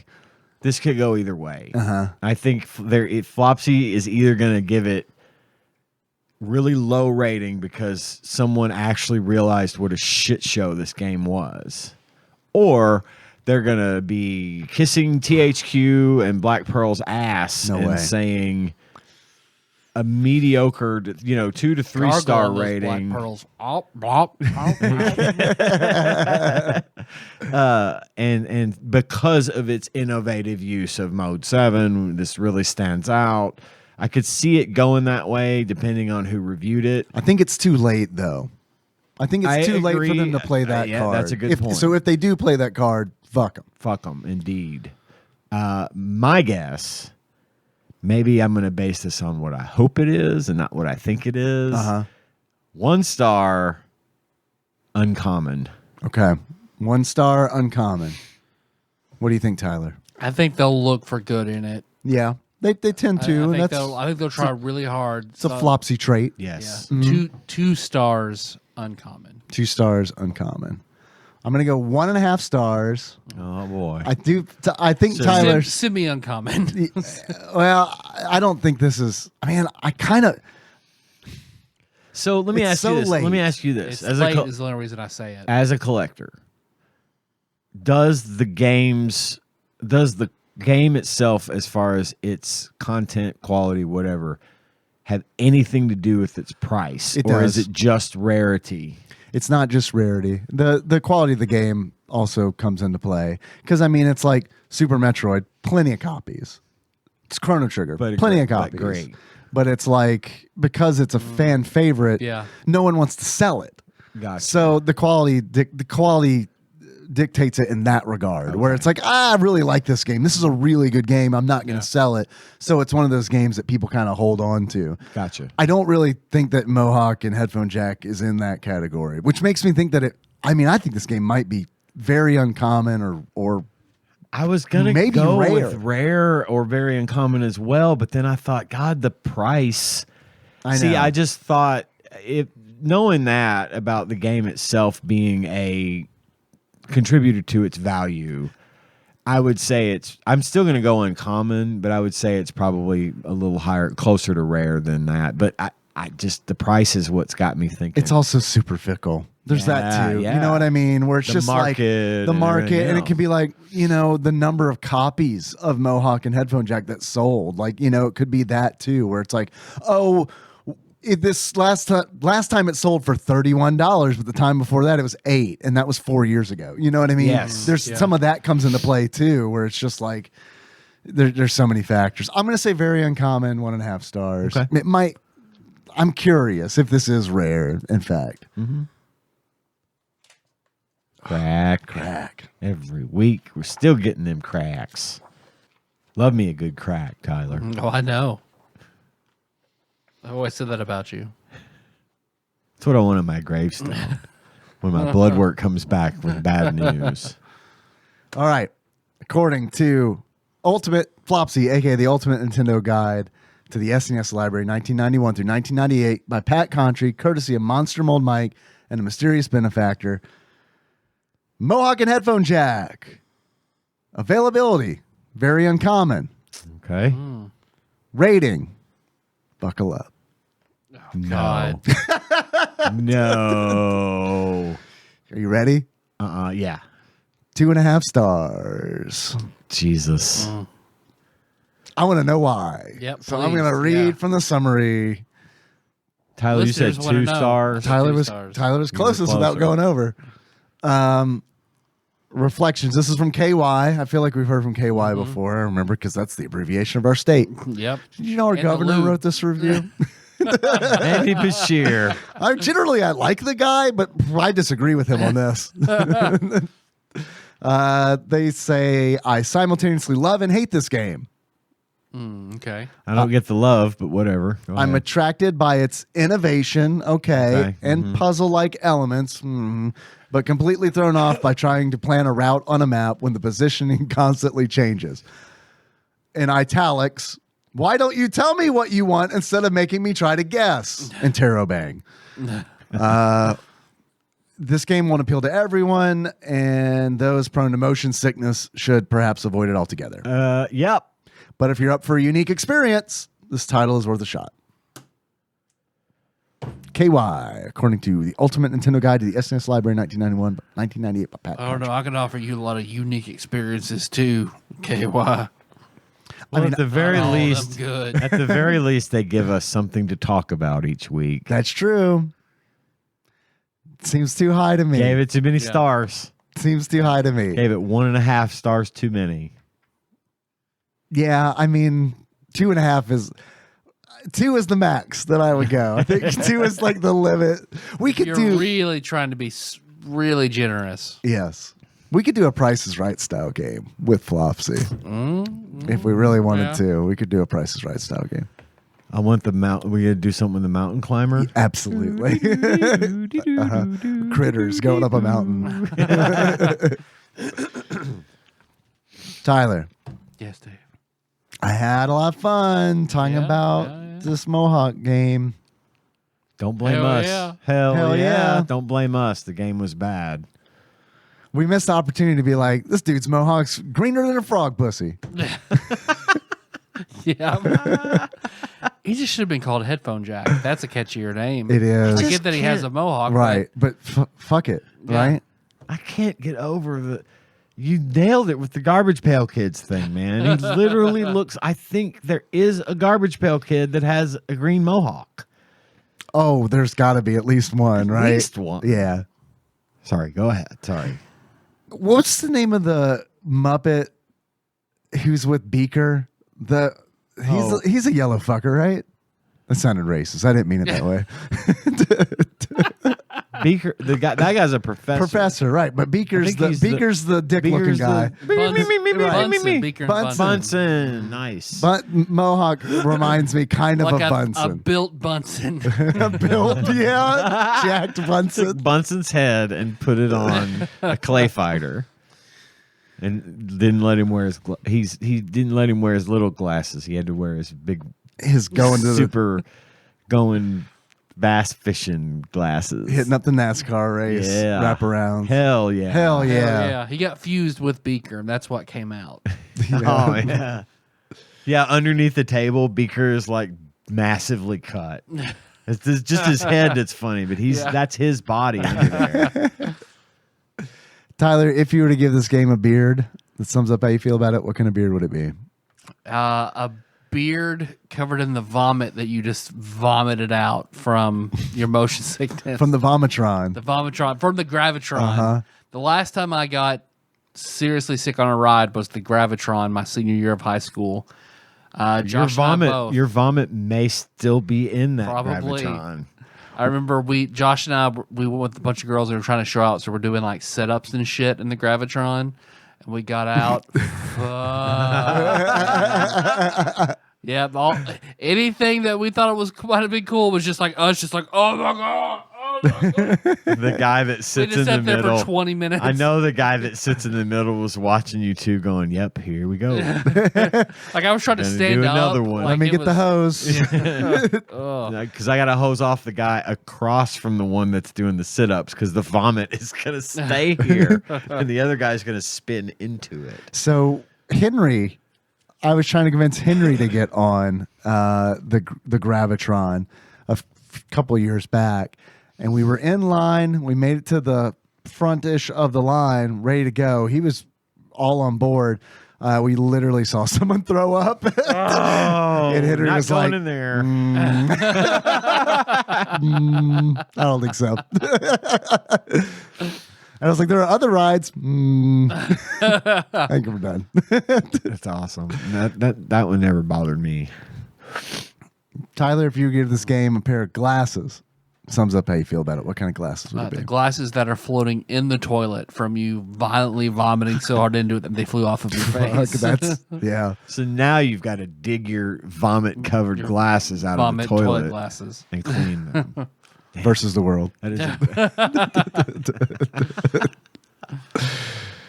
Oh, there we go. That's it, right? You guys want to consult with the randomizer to see what we're gonna do next? Yeah, Or I are we do. ready to do True Lies? Or we're gonna give that Give me another week. Another week. Another week. Cool. So let's grab this batter up peripheral, use it wild and crazy kid style, say the prayer we all have to say.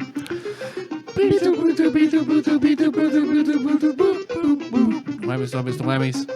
Stop. 581. Have we played it? Almost 5. Yes. Would you still like to know what it is? Yeah. Is it in the R's? Very close. It's in the S's. Super. Oh, yep. Don't start with that. Always at least going to You get sound like some Tim of it. Robinson. You said that. Oh, with that. Super We've narrowed it down.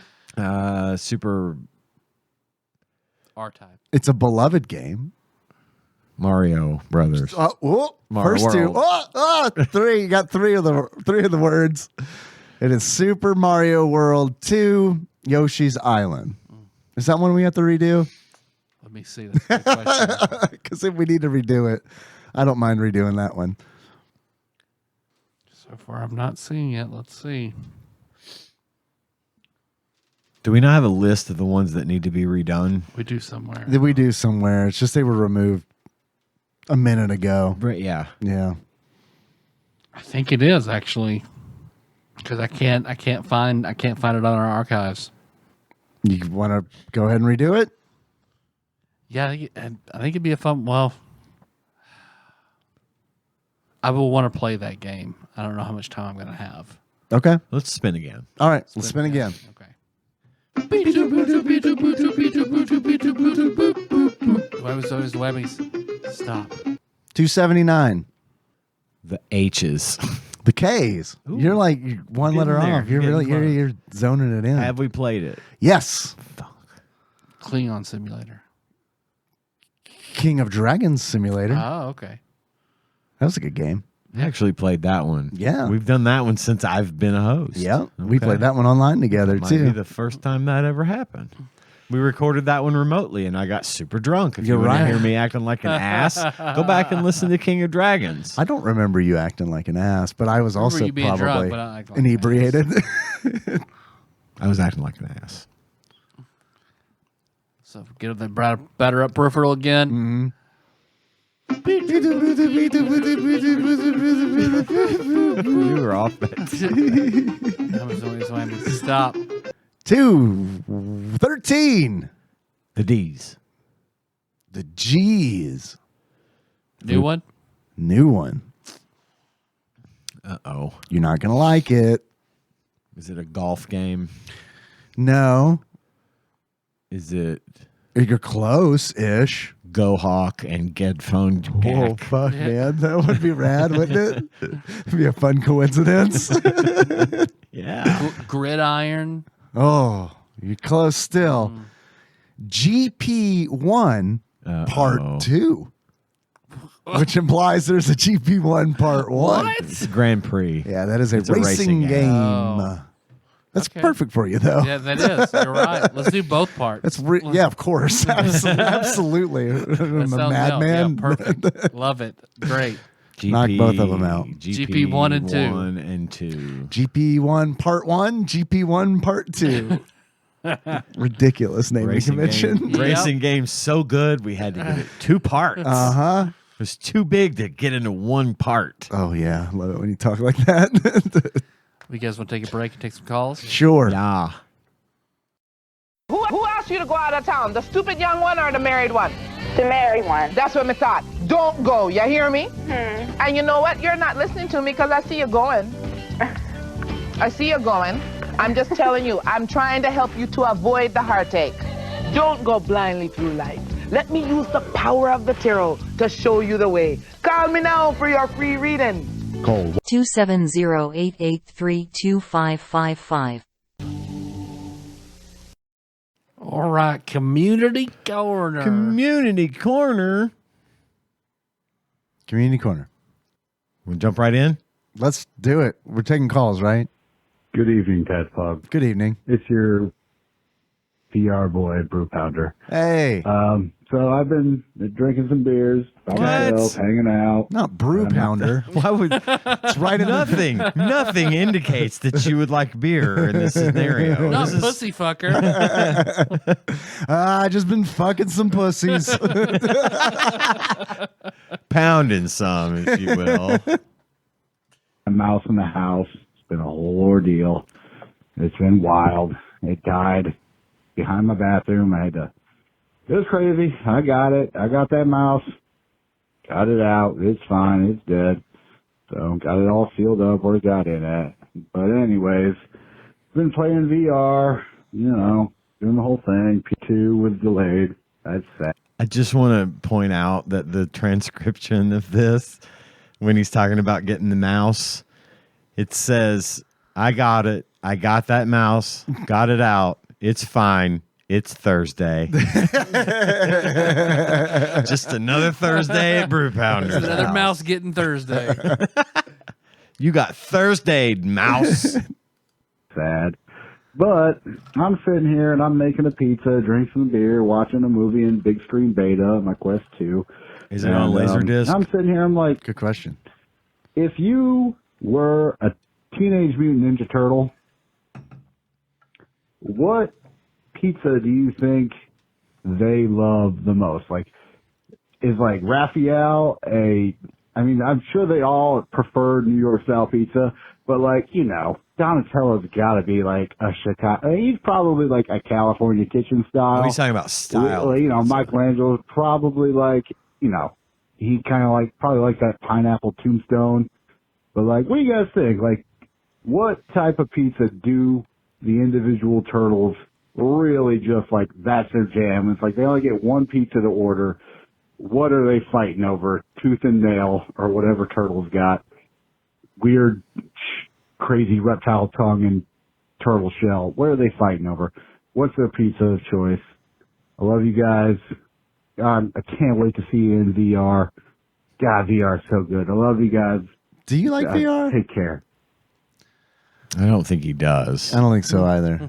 Like pounding some brews. Pounding though. some brews and catching mice. Yep.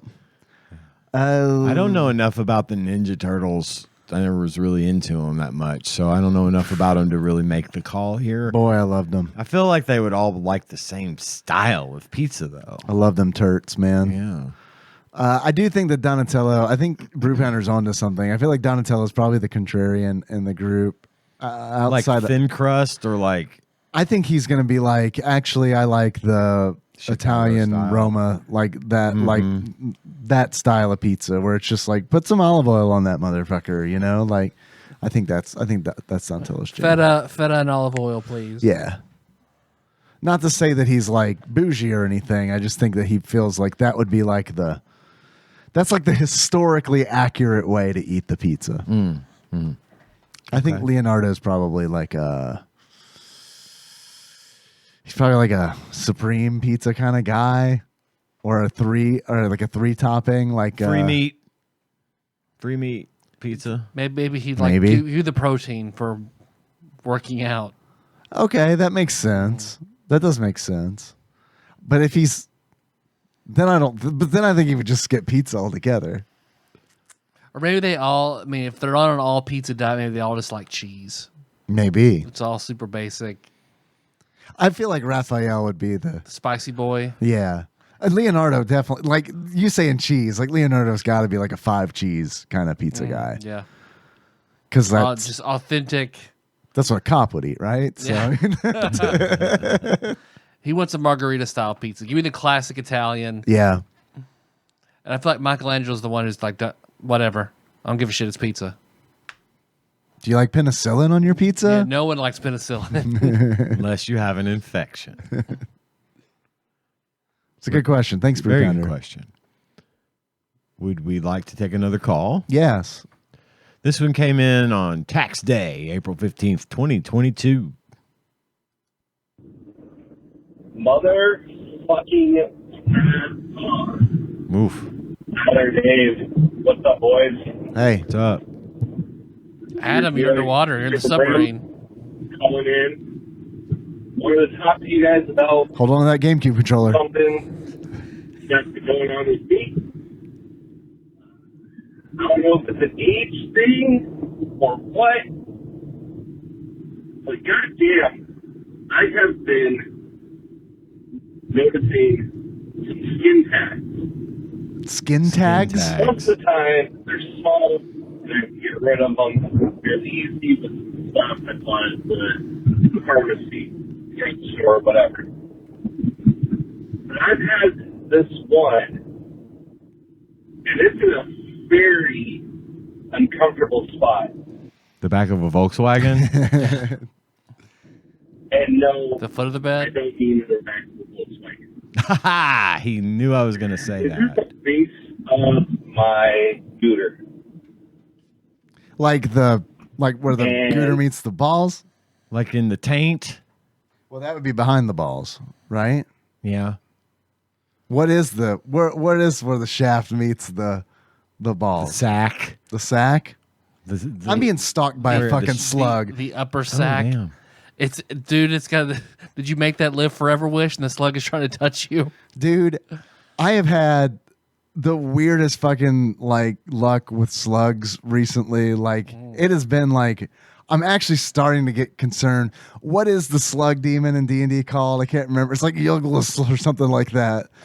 I think Yeah. I've been cursed by like a fucking like warlock or some shit because it's just fucking slugs everywhere. You gotta make a Tsunade style slug pact. They're trying to get you to. Maybe that is what's up. There was like when we were over at Josh and Nicole's, they had like a cookout. It's where I was playing that croquet, you know, and it got late in the evening, and then these slugs just showed up on the patio. And I was like, what the fuck is with all these slugs? There's like 5 of them, which doesn't sound like a lot of slugs, but when they're slugs, Sounds it's like a lot of slugs. It's like, motherfucker, there's like 5 fucking slugs out here. And then, so like, as a joke, I was like, I'm going to lay down like what was it? It was something that we were eating. It was not a cracker because that has salt on it, but it was like a thing that we were eating, a piece of food. And over the course of our conversation, that slug ate it. It ate the food. And I thought they ate leaves and shit. No, they'll eat anything. But this motherfucker was eating like, I mean, it was like party food, you know? You know what they don't eat? Salt. Right. Yeah. Well, Get some salt. No. That I'm not watching if you do. No, I'm teasing. Because that shit. I wouldn't like, do that. That That's shit. mean as fuck. As a kid, I did that once because I was like, oh, Yeah. salt it's just a thing that I heard. So I got some salt and poured it on the slug and then was like like immediate trauma. I mean, it was like, what the fuck? Because it starts smoking and it's like cooking bacon in a fucking pan. And it's if like slugs could scream, would we be so cavalier about pouring salt on them? Maybe. If they screamed all the time for no apparent reason. I thought that was trees. But It yeah, applies to everything. there's the That's a little slug guy. that was chasing me. Little slug boy. So at Josh and Nicole's, where I fed that fucking slug, about 30 minutes after that, 80 slugs showed up. worse. How could it be worse than 80 slugs showing up? 81 I was gonna say that. I know. Worse. How could that be? How long can we do this? I don't know. I put my hands in my pocket and I was like, what's that? What? Yeah, it was a slug in my pocket, about the size of this little motherfucker. It is worse than 80 slugs. Yes, on the it ground. was. And I was like, ah! I made that noise and I flung my hand like you're like flinging like stuff off of your hand. And that poor guy did not make it. Gotta complete your transformation into a slug that walks. Yeah. Yeah, it's true. I'm going to like go deposit Yes. this guy somewhere. Yes. Okay. I'll be back. Okay. Talk amongst yourselves. I'll give you a topic. I can never think of the What pills you topic. taking there? Your cute little pill. I'm pouch. taking a 2 Advil because I have a terrible headache. In my pill box, I found this in the house I used to live in. It has an ancient Aztec symbol on it, I think. Nice. I think. I don't know. This might also be cursed. Yeah, that's a Nazi symbol. Oh, God, what if it is? It's too pretty to be a Nazi symbol. We're talking about my pill box that has an ancient Aztec or somehow other. Hopefully not Nazi. No, hopefully symbol. not Nazi thing on it. If that were like the Nazi eagle, it would be like a child did it. So I think that would make it like at least, I wouldn't say okay, but better. It's like a kid Nazi did this. Hitler not like Youth. preschool. Like, he didn't know any better. He was just like, I don't know. My dad told me. I've had this pill box for 20 some odd years. I'm not giving it up now. No, that looks like Incan or something. I think it's like Incan Yeah. or like Mexican. Shrine of the or Silver something. Monkey. Yeah. I get that vibe from it. Yeah, I think it's cool, man. Oh shit, Adam. Oh, yeah, with the scooter. I've gotten rid of it. Maybe we should call the part where the shaft meets the sack the slug. The slug. I thought you were going to say the Adam, and I was like, that's mean. Adam has a skin tag on I the don't know, slug. I'm sorry, I can't get this earworm out of my head of like you said, the shrine of the silver monkey, the pill box of the 50-year-old man. There's like every morning Ian has to get it. There's like a temple guardian. He's like allowed to touch them, but like not a lot, because they don't want to get sued. The very act of putting the pills in the box makes them have the reverse effect when I take them. That's probably what's wrong with me. I need to stop using that pill box, apparently. Adam, I know your call's not done yet, but the skin tag thing is a real thing, and I think it's age because, strangely enough, I too have a very small skin tag on my slug. Really? Yes. You guys are slug brothers. We are. We're skin tag slug brothers. It just showed up. Oh no! about a Now year I'm ago. worried. It doesn't hurt or anything. Well, that's good. And it is definitely a skin tag. It's Tyler's not got like a look on his face like he also has a skin tag on his slug. Not on my slug. Okay. But I noticed that I was getting some. So I looked up the cause. So a lot of them are around my neck. So I wear a collared shirt. every Yeah, I single thought day. it was like fabric and stuff over time. Friction can, cause them. They can also be a sign of pre-diabetes. Oh, really? pre-diabetes. Yep. Well, I've had blood work recently. I mean, I And guess now I've Ian, had- Ian, I know you've got a sweet dick, so I don't know. pre-diabetes. I must. At least I've got a sweet dick. I don't know if I'm pre-diabetes because the last time I had blood work, nothing came up, and I've had this skin tag for probably since Adam called or before. It hasn't bothered me or gotten in the way, or it's not like anything weird. It's a little weird, just because it's there. But I get that. I It's don't weird know. that it's there. I've got one. It's on my thigh, and it's 100% like where my boxer briefs hit. So it's one of those where it's I like think that's what it it's like I is. know where this came This has from. got to be. I think it's kind of the crotchal area that gets sweaty, especially in the summer. And, Yeah. I switched from boxers to boxer briefs this year because I think that was potentially some friction there. Probably. I don't know. We'll see. I'm gonna Boxers get all bunched up and stuff. thought about asking the doctor about it, but it's a fucking skin tag. I want this gone because I've had Yeah, it. 'cause- I've had it for a few years, but it's like it's annoying enough where it's like if I'm wasting 3 seconds maybe every morning thinking about it, I'm thinking about all the mornings that I've thought Yeah. about it, and it's like that. I mean, They Can you make get like a thing. braces It Band-Aid is. It's or like a braces little. You rubber can band? get a little gun that has these teeny, teeny, tiny little rubber bands in it that you put over the skin tag, and it puts a rubber band at the base, and it's like you leave it on there until the skin tag dries up and falls off because you're depriving it of blood or whatever. So that's how you get rid of that's how it. you get Ball rid of them. stuff. Or you can. I Yeah. think a dermatologist can like cut them off and cauterize. Yeah, I just want to freeze that fucker off. Yeah, or freeze it off. Yeah, I just don't want that done on my balls.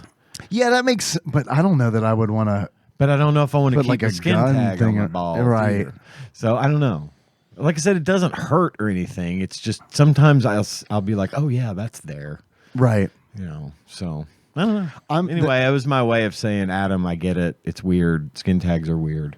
I got it. Next time I go to the dermatologist for like a checkup, I'm gonna be like, hey, what can we do about this? Can we like zap this thing like real fast? Can you like do me a solid? I'm and, gonna like, see if I'm gonna probably ask my doctor about it when I go next week, and be like, yo, do I need to worry about this? That's the only thing. If he says you don't have to worry about it, I probably won't fucking worry about it. But right. You probably don't. I mean, I would think if your blood work comes back good, then yeah, it should be fine. And I've been cutting back on a lot of things lately, so that is really good to know though about the skin tag good diabetes advice. link. I didn't know that. We still got like a full minute and a half of Adam. Okay. Let's get through this call. Yeah. But it keeps coming back.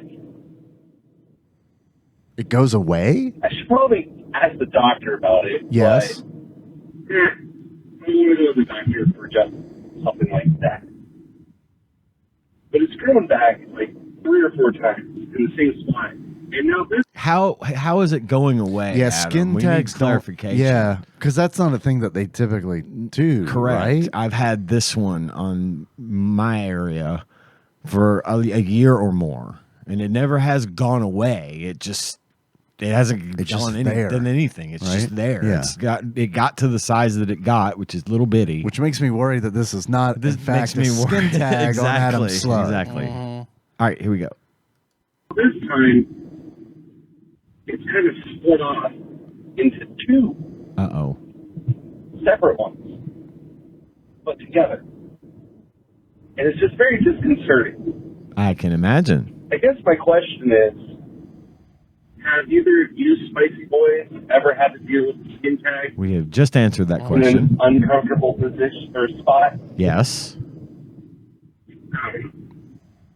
Just driving for work and thinking about it. Figured I'd ask you to get your thoughts on it.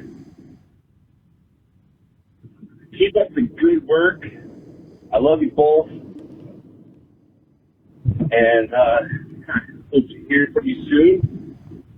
And hope to hear this voicemail played on the show probably in mid to late 2023. Nailed it. April 15th, 2022 at Very good. 1:07 p.m. Pacific Daylight Time. So we'll see how long it takes for you two to get to this. Take care. Once again, love you both. Thanks, Adam. 3 things. I've heard from Adam since, so he's alive. He's good. Okay, good. Yeah. My first thing was I'm very worried about Adam now because that seems like odd behavior for a skin tag. Yeah, Adam, I'm going to give you 3 pieces of advice that I got from the Steve Martin movie, The Jerk. The Lord loves a working man. Don't trust Whitey, and see a doctor and get rid of it. Go to the doctor. If you haven't already. It's been almost over a year since you called. I hope you went to the doctor. I hope everything was fine. Mm-hmm. It's affecting your call quality. We So it's you gotta do it. You were in Terrified He used to have Michelle's the car, best, weren't you? yeah. She came and picked you up Yeah. to drop you off at work. From LA or wherever she lives, and you were recording that call in Terrified Michelle's car. I'm fairly certain. It's okay. It happens. Yeah. Especially when you've got something growing on your slug. The following day, we received a call from 828, April 16th, 2022 at 9:34 p.m. Central Standard Time. It goes a little something like this. TADPOG. Yes. This It's is your VR boy, Brew Hey. Pounder. Hey. Brew Pounder. I thought it was our other just VR boy. Finishing a delicious But say, are you just eating? You Klondike couldn't finish bar. whatever you were eating. A Klondike bar. very drunk. He is very drunk. Klondike bar. Headphone boys, Yeah. Tyler and Dave, Yes. who Yeah. play old games, Yeah. Ian's here too. and Ian, There we go. who's Hey. there. What would you I'm just do here. for a We're all just Klondike here, man. bar? I love you guys so fucking much. VR is great. I guess buy one like a If I fucking say, adult. I'd pay $2. Can't wait to see you. Love you guys. See you. Peace. Have a great day. Have you Bye. seen the Klondike bar commercial where they say what would you do for a Klondike and the one dude shaves off one of his eyebrows. I haven't. I've seen a lot of those commercials, but I don't know that I've He specifically shaves off seen an that one. eyebrow. I would not shave off my eyebrow for a No, Klondike that's bar. not worth $2. Nah. I mean, Klondikes are fine. They're not. I like them. They're not that great. Yeah. I mean, they're not like. They're I'm not good. gonna go like. I don't know. Get in a submersible and go down to see the Titanic for a Klondike bar. Or No, they probably don't even have any down there. $250,000 I would give. But never for a Klondike bar. I like the polar bear on the wrapper. I do too. I like him. That would have had to been a bum fights thing at some point, right? Like, That's where they got their Trying to get him to do marketing something. campaign from. Hey, man, No. will you go spit on these sorority girls for a Klondike bar? They should do that marketing. Shit, angle. I was gonna do that anyway. And let me put down my "will work for food" sign and go handle this. All right, we got another call from beloved Adam. Okay. 5 days after the skin tag incident. I hope he's like, hey, boys, I was just joking about that skin tag business. Just ask about balls? That's wild, right? Yeah. Turns out I didn't know what I thought I had the balls, and now because there was one, Maybe and that then there was two. Maybe that was the joke. Maybe it just went completely over Was my he head. kidding? And I just told the world that I have a skin tag on my scrot. gotcha, Fuck it. bazinga. If that's a joke, I'm posting a picture of it on the Discord Make it, where I'm a moderator. make it your avatar. Real close up. Close up. Yeah, So it's like extremely not close up. immediately. Right. It's not pornographic. Right. It's a medical It's a photograph. medical photograph. Also, the third thing I want to say, we are not doctors. This is not medical advice. Oh, don't take medical advice from us at all. We should throw that in every episode. Oh, man, We are not yes. doctors. This is not medical advice. We're just very crass commentators. Heyo, I referred to the opening. All right, here we go. What's up, TADPOG? It's your beloved Adam. Hey. Adam. I'm just calling in about a very specific thing that has been on my mind for a while. Is it skin, The skin tags? tag. Today I realized that I've been wrong. I will be the first to admit when I am wrong. Actually, my wife will be the first to admit when I am wrong, but I will be the second to admit when I am wrong. For a while now, I have really never understood why when either Ian needs to take a pee break or maybe a smoke break or you Both. guys need to take an eating break, It's both. you pee guys and announce smoke. that on the mic. You would say, hey, I need a break. Yeah. And then you guys talk about it, go on the break, and then you come back and say, we're back. What a great The break. beauty of a audio podcast is you can do whatever the heck you want to do, and we don't even know about it. You guys could stop and have a circle jerk orgy, and we not know about it. But I will let. Let me Are explain you something spying, to you. Adam? Let me Calling us explain. out. Let me explain something to you, Adam. We do that to transition between the different segments of the show. It's just sort of a mood setter. We say we're going on a break, then we come back and pick up the next segment. There's a word for it. A composition. Which I can't. A composition. Thank you, Tyler. Which I can't think of right now. But it's just a transition. I also just like letting you guys know sometimes where it's like, I really have to pee like bad. Can we wrap this?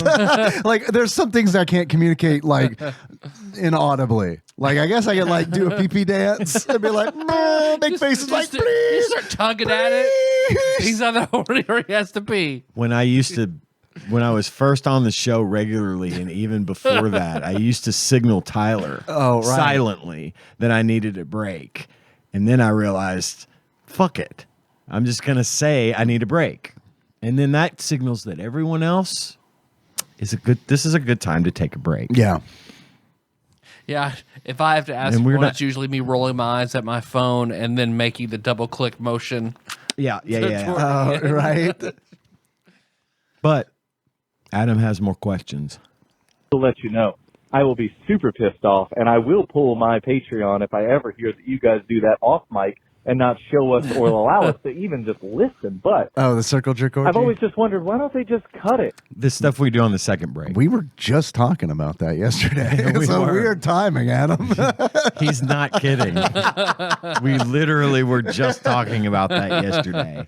I mean, we didn't do it. Don't pull that Patreon, but we talked about it. And I understand Dave doesn't want to do that work. I get that. But it was always just one of those things that I'm like, guys, just go do your thing and just come back without us ever knowing that you left in the first place. No, but I was wrong. You see how the sausage because is made. The more times you guys did that, it led us to the place where, forgive me if I'm wrong, but I think Dalton made a bumper for you guys. Yep. And especially for when you go pee-pees. Yep. And now you guys have changed and added things to it when you go do other breaks. And I was wrong. I love this. That is fantastic. I want you to take more breaks so that I can see how let's you do guys it. edit this bumper, and I think it's fantastic. So I was wrong. You guys did it enough for someone to say, hey, I'm going to make something for this. So, Dalton, if it was you, man, thank you. If it wasn't you, man, thank you anyway. You're freaking amazing and sexy. And I would love to see you in a string bikini. Even though I've never seen you in real life, I would like to see that. Anyway, guys, keep doing your thing. Keep taking breaks, man. Take them. And I love you guys. I was wrong, but I was never wrong to start listening to TADPOG some 7+ years ago. I love you.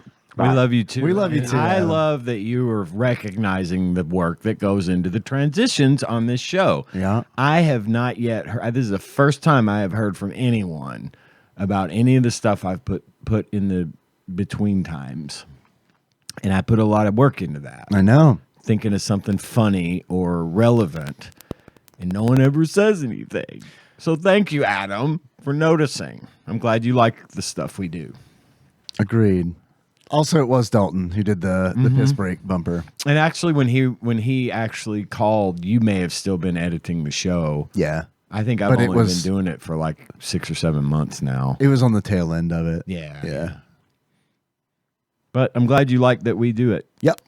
Okay. Yeah, and you put a lot of work into the bumpers, I know, for sure. Sometimes it's nothing, and I just, like last week, I just used music from the game. And that's pretty much what I was doing. Yeah. But I mean, you go out of your way a lot of times to violate copyrights. Yes, yep. I do that a lot. Yes, we do. We get tagged on YouTube. Sorry, Dane, we get tagged on YouTube for that a bunch. But our YouTube channel doesn't make any money, so fuck them. If you listen to the show on YouTube, you're probably missing out on that bit of transition if I happen to use something that YouTube considers copyright infringement, and so they mute the show for that time. So if you want to hear those things, you'd have to go to one of our other many places like iTunes, Spotify, SoundCloud, not Stitcher. Not SoundCloud. Stitcher. Mm-hmm. That's why Tyler does that part, because I would get it wrong every time. All right, we got another call here from beloved Adam. A day later. What's up, Tadpog? It's your beloved Adam. Hey. I Hey. am driving to the dentist right now, and I am admittedly fearful. Is he going to take that skin tag off for you? To the tooth that I've just ignored, and I would have fear of what would have to take place to fix it. It doesn't make any sense to not go to something out of fear, because then that ends up making what needs to be done worse, which only creates more fear, which only creates more time. But you guys have all been to the dentist, and you know what I'm talking about. So No, I I figured haven't. I'd call you guys and talk to you before I get there. I'm listening to an episode about Ultraman, and Ross sent in a quiz. At least he's not listening to one of the episodes where I talk about getting my teeth The pulled. teeth. Mm. Because he'd have probably turned around and skipped his dentist appointment. Maybe. You think he flosses? Yeah. Adam, do you floss? I think that he does. And I be don't willing mean to your bet. butt crack. I mean your teeth. Do Well, you floss your obviously. teeth? Let us know. About 64 games, and Dave, as you know, I love the Nintendo. I do know this. The questions that he had written was this is the third game in a series of palm ruining or palm busting mini games, and obviously that's Mario Party 3. Fun fact. Was it the palm busting or the thumb busting? I think the technique was to do it fast. Yeah, you put it on your palm. Yeah. Yeah. I forgot. You're right. That only I would either know or either care about. But the only game in those first three that there are mini games that you spin the stick, also spin the stick with your palm because you want to win, is Mario Party 1. They took all of those game types out in Mario Party 2 and in Mario Party 3. So, the reason I know that is because Mario Party is one of my absolute favorite series of all time. This is the third year, I think, maybe the fourth. This is the fourth year running that I host a once-a-month Mario Party at my house. Surely he doesn't play with his kids, or else he wouldn't still like that game. I don't have a lot of experiences with Mario Party, so I can't. I didn't like playing. I don't like playing with our grandson. I remember you telling the story about it because he gets salty, and then I get salty. Yeah, and everybody of gets course. salty, and I don't like that because then it makes it not fun. Anyway, maybe he'll tell us if I'll hit play. If my friends come over, we play a Mario Party corresponding with the month of the year. So this month, tomorrow, we will be playing Mario Party 4 since it is April, the fourth month of the year. Can confirm. We keep track of the score. We play 35 turns. Whoever wins at the end of the night gets 3 points. Second place gets 2 points. Third place gets 1 point. Last place gets 0 points. We keep track on a scorecard, and at the end of the year, you get a trophy that we had 3D printed, and it's a great time to hate your friends for a couple days after the fact. That's so, great. That's badass. That's some serious Mario Party dedication. I like that a lot. That's some fellowship. It is some That's fellowship. what that is. That's some fellowship. I love that they keep track of it all, like over the course of time. It's like serious. I know people that play Yahtzee like that. Really? They all have a big Yahtzee group. However, we do sometimes think that they're using Yahtzee as a word to mean something like orgy. Well, Yahtzee, I mean, sometimes it is fun to say Yahtzee when you finish. Yeah. But I deem the Fellowship of the Fireflower. Adam, there you go. Fellowship of the Fireflower, beloved Adam. Annual the Mario traveling Party pants. tournament of the traveling pants. You're going to have to write that down, but that's your new title. Fellowship of the Fireflower, beloved Adam. Beloved Adam. Congrats on the new title. He's still got 30 seconds. just a big fan. So if the question I have for you guys is, if you were to organize a once-a-month video game night for you and a couple friends, what video game would you play? Yahtzee. Would it be something different every week? Would you play through a series, or would you continually play the same game like we do? We rotate through all the Mario parties throughout the year and just have a good time. So I would love to hear what kind of game competition you guys would create. And if you think about me at the dentist, even though this is going to be heard probably 4 or 5 months after the fact. But I love you guys. I'll be thinking about you the whole time while some other man is in my mouth. I love you guys. Bye.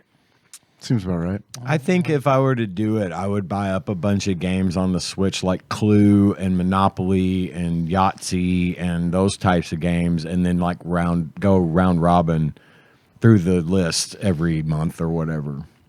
Because it would be cool to have those board games only up on the big screen and everyone has a controller and can play that way. More organized that way. It's more organized. Yeah. It's easier to keep score. Yeah, for sure. You don't have a big mess on the table where you got to work around it and stuff. I think that would be neat to have those types of games, like old traditional games. Totally agree. There's I love board game to video game adaptations because there was Carcassonne that was on Xbox 360 and that fucking ruled because it's not only do you not have to worry about the pieces or keeping score, but you can play with strangers online and there's matchmaking and stuff. And it's so that's a lot of the problems with board games is you got to find people to play the board game with you. And typically those people have to be in your house and it has to be the right time. Everybody has to agree on a time. But when it's online, it's just okay, whenever I'll find somebody, somebody out there wants to play this game and we'll play it. Well, and I also have a question for Adam. Do you guys have people that remote in and play remotely with you guys? If they can't make it, but they can still play, that would be neat too. I think you can play all the Mario Party for the Switch. You can play that one remote, in the cloud with other people. That's cool. I think it has the same matchmaking too and stuff. So, Adam, can people just join your league, or do you got to fill out an application or something? Well, he said come to his house, so I guess they all do couch co-op. But that sounds cool. That's what he said. I was just wondering if you couldn't make it, can you still play remotely? Yeah. That sounds like a lot of fun, but it also sounds like a distant past thing. That is a thing that is the fact that us three get together and record a podcast once a week is wild. You know what I mean? That's because I talk to a lot of people and they can't they can't do that. You know what I mean? It's whoa, that's wild. I don't know. This came in last year, so they're still doing it at least. Well, I think I don't know. I don't know. I don't want to say anything negative. I hope this continues to go on forever, for as long as beloved Adam wants it to go on. Fireflower, Fellowship of the Fireflower, beloved Adam wants it to go on. But it's one of those things, man, where it's there comes a point where it's everyone just kind of gets to a point where it's there's a lot, right? There's a lot to balance and manage and stuff. And it's it gets tough. I mean, I feel we used to do stuff like that 10 years ago, you know? Pre-kids, yeah. Pre-kids and then kids, and it's a whole different, that's a whole different thing. I would take 3 months to plan it, but then the other 9 months, do a D&D game where once a month, everyone makes a different 20th level character, and we play through a gauntlet layer of hell. And throughout the year, we play a different level of hell, how many kills, with the CR rating, I guess experience, however we want to tabulate it. See if you can clear the 9 layers of hell, and then the winner of that would get the King of Hell trophy. Would you call it D and Diablo? It's pretty good. It is pretty good. Trademark, TADPOG. I think Mario Kart's a really good, obvious one that people probably do. Too, because Mario Kart's huge with all those booster tracks and all that. Yeah. More? I think that's pretty good. Okay. Seconded. Yeah. Those are good calls, but motion carries. 270-883-2555. If you want to give us a call, let us know. What you tell would us like about to your play. skin tags. Your skin tags. Yeah. Well, thanks for listening, everybody. You can find the show on iTunes, Stitcher, not SoundCloud, Spotify, all over the place. Just type in TADPOG. We're there. Like Dave said, that's the phone number if you want to call us. You want to send us something, send it to TADPOG Studios, care of Nicole Nance, P.O. Box 3785, Paducah, Kentucky 42002. There's all sorts of shit. Closing, but most importantly, we got to hit that Patreon. Yes, we do. Man, and even thinking about how hard it is to get people together.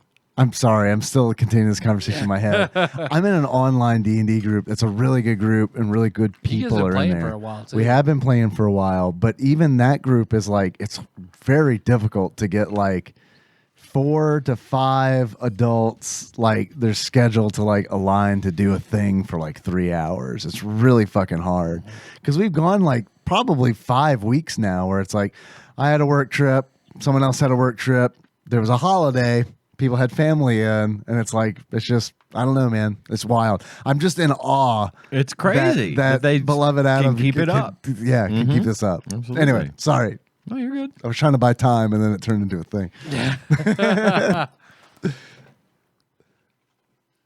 I was eating my sucker, and I have this way of eating Charms blow pops. When I get the sucker down, almost all of the sucker off of the gum. Yeah. And then I twist the stick until it comes out. And then I suck The gum does? The stick comes out. Oh, the stick comes out. Okay. And then I chew the gum. I thought we were going to do another call. I got the stick out of the gum, and then my mouth flooded with saliva from biting into this thing, and I'm trying to gulp it down. Tyler's like, yeah, that's good. I'm like, gah. We could have done another one. No, if we didn't know fine. the situation, I think both of us would have been like, I mean, yeah, I can make you one go more. gawk anytime you want. We haven't done it today. Just saying, it's almost bedtime, Don't buddy. make Adam pull his Patreon pledge. I won't be involved, so it's fine. Not a circle jerk, just a bud helping out a bud. Just a ray, point A to point B jerk. That's right. You know who? I mean, if I watch, it's not a circle jerk. It's a triangle jerk. You know who else won't be involved? These executive producers that donate $20 or more to the show Smooth, yeah. every single month at patreon.com/tadpog or hopefully pisstasters.com. You too can do this if you'd like to hear our bonus content. We do have a new bonus episode coming soon.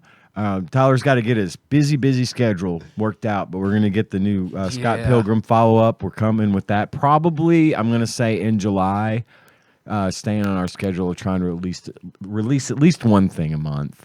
And then... I'll get it done in June. What? We still owe one for June, right? I thought we had one for June. No, I thought the Scott Pilgrim was. Yeah, Oh, so okay. That will be done. That'll be our June one. Okay. Well, whatever, man. You do you. We went forever without having Patreon stuff, so if you can't, you can't. It's fine. Do what you can do, man. Work-life balance. We get it. Also, I said it. I was doing executive producers. I said pisstasters.com. You did, yeah. Okay, just making sure. Yeah. So the people that donate $20 or more per month, a.k.a. our executive producers, are Usurper Grimm, Cousin David Galino, Plinko Nick Price, Cubicle Monkey, Cthusiast Jeff Miners, Master Cycle Baron Kevin Link, Joseph Phillips, Gamebug Prime Nathan Eaton, Matt Gentile, a.k.a. Gentle G, Louisville Correspondent, Princess Consuela Banana Hammock, Flavor Trick, Taryn Dahl, congratulations on your marriage and on your probably longest executive producer title of all the list. Is that her full title now? It's going to be. All of that? Yeah. Okay. Pinball, Airplane, Archmage, Chris Edler. We're sorry you couldn't be on this episode. Platinum member Brett Miller. Sandwich Pope Phil Hawkins. Nate from Utah, first time caller. Drinksmith, Joey Webster. Dig Dougie, Derek Pope Sandwich, Cody Phillips, and who? We had another Mike one. Jones. Mike Jones. We had one. Is that who donated? We had a new. Sick Jake. Oh, Sick Jake. No, every time I hear who, I think Mike Jones. Yeah, I forgot to add Sick Jake's name to the list. Sick Jake is back, baby, and we are super grateful to all of you for your donations. Thanks, Jake. Thanks, Jake. Thanks to the executive producers. Thanks to all of our donors. Even if it's $1 a month, it's really awesome of you to give us your money for us to do the show. And we also want to thank Backlog Banisher Dane, Mr. Puzzles himself. He freely gives up his time each and every week to make sure our shows make it onto YouTube. Mm-hmm. Thanks, Dan. It's kind of badass if I'm being honest. And let's see, we got that. Still no word on the t-shirts. We'll let you know what we find out. And if you want to get on the conversation, ask questions, talk about the show, or anything for that matter, I don't care. I posted some of my music on the music channel on the Discord, bit.ly/TADPOG Discord. We've got a music channel, and I had been asked about, I had mentioned my band that I was in for a little while. I posted that music on the music channel. By the time this airs, you have to scroll way up to find it. But it's there if you want to check it out, and you can share your stuff and do whatever you like. We're pretty easy going. You want to see our skin tags? bit.ly/TADPOG Discord. It's my avatar. Skin tags, skintagpog.com. That'll get you to the Discord server. Just try it. We promise. It'll get you to the Discord server. And yeah, spread the word about the show. Let your friends know. And because we'd love to have more listeners. We'd love to meet anyone. So come on the Discord. Talk to us. And I think that is all I have. Our theme song is Moose by Sycamore Drive. Look at that track for the show. It's at TADPOG.com. Hey, you guys want to close it out? As Dane's dermatologist. Okay. No, not Dane. Adam's dermatologist. Sorry. They go to the same What guy. are you doing here, Dane? We don't have an appointment. We were expecting Adam. Tropical Capricorn. That was, I like that. We joke. did it. That was a Done. good joke. Yeah. Got it.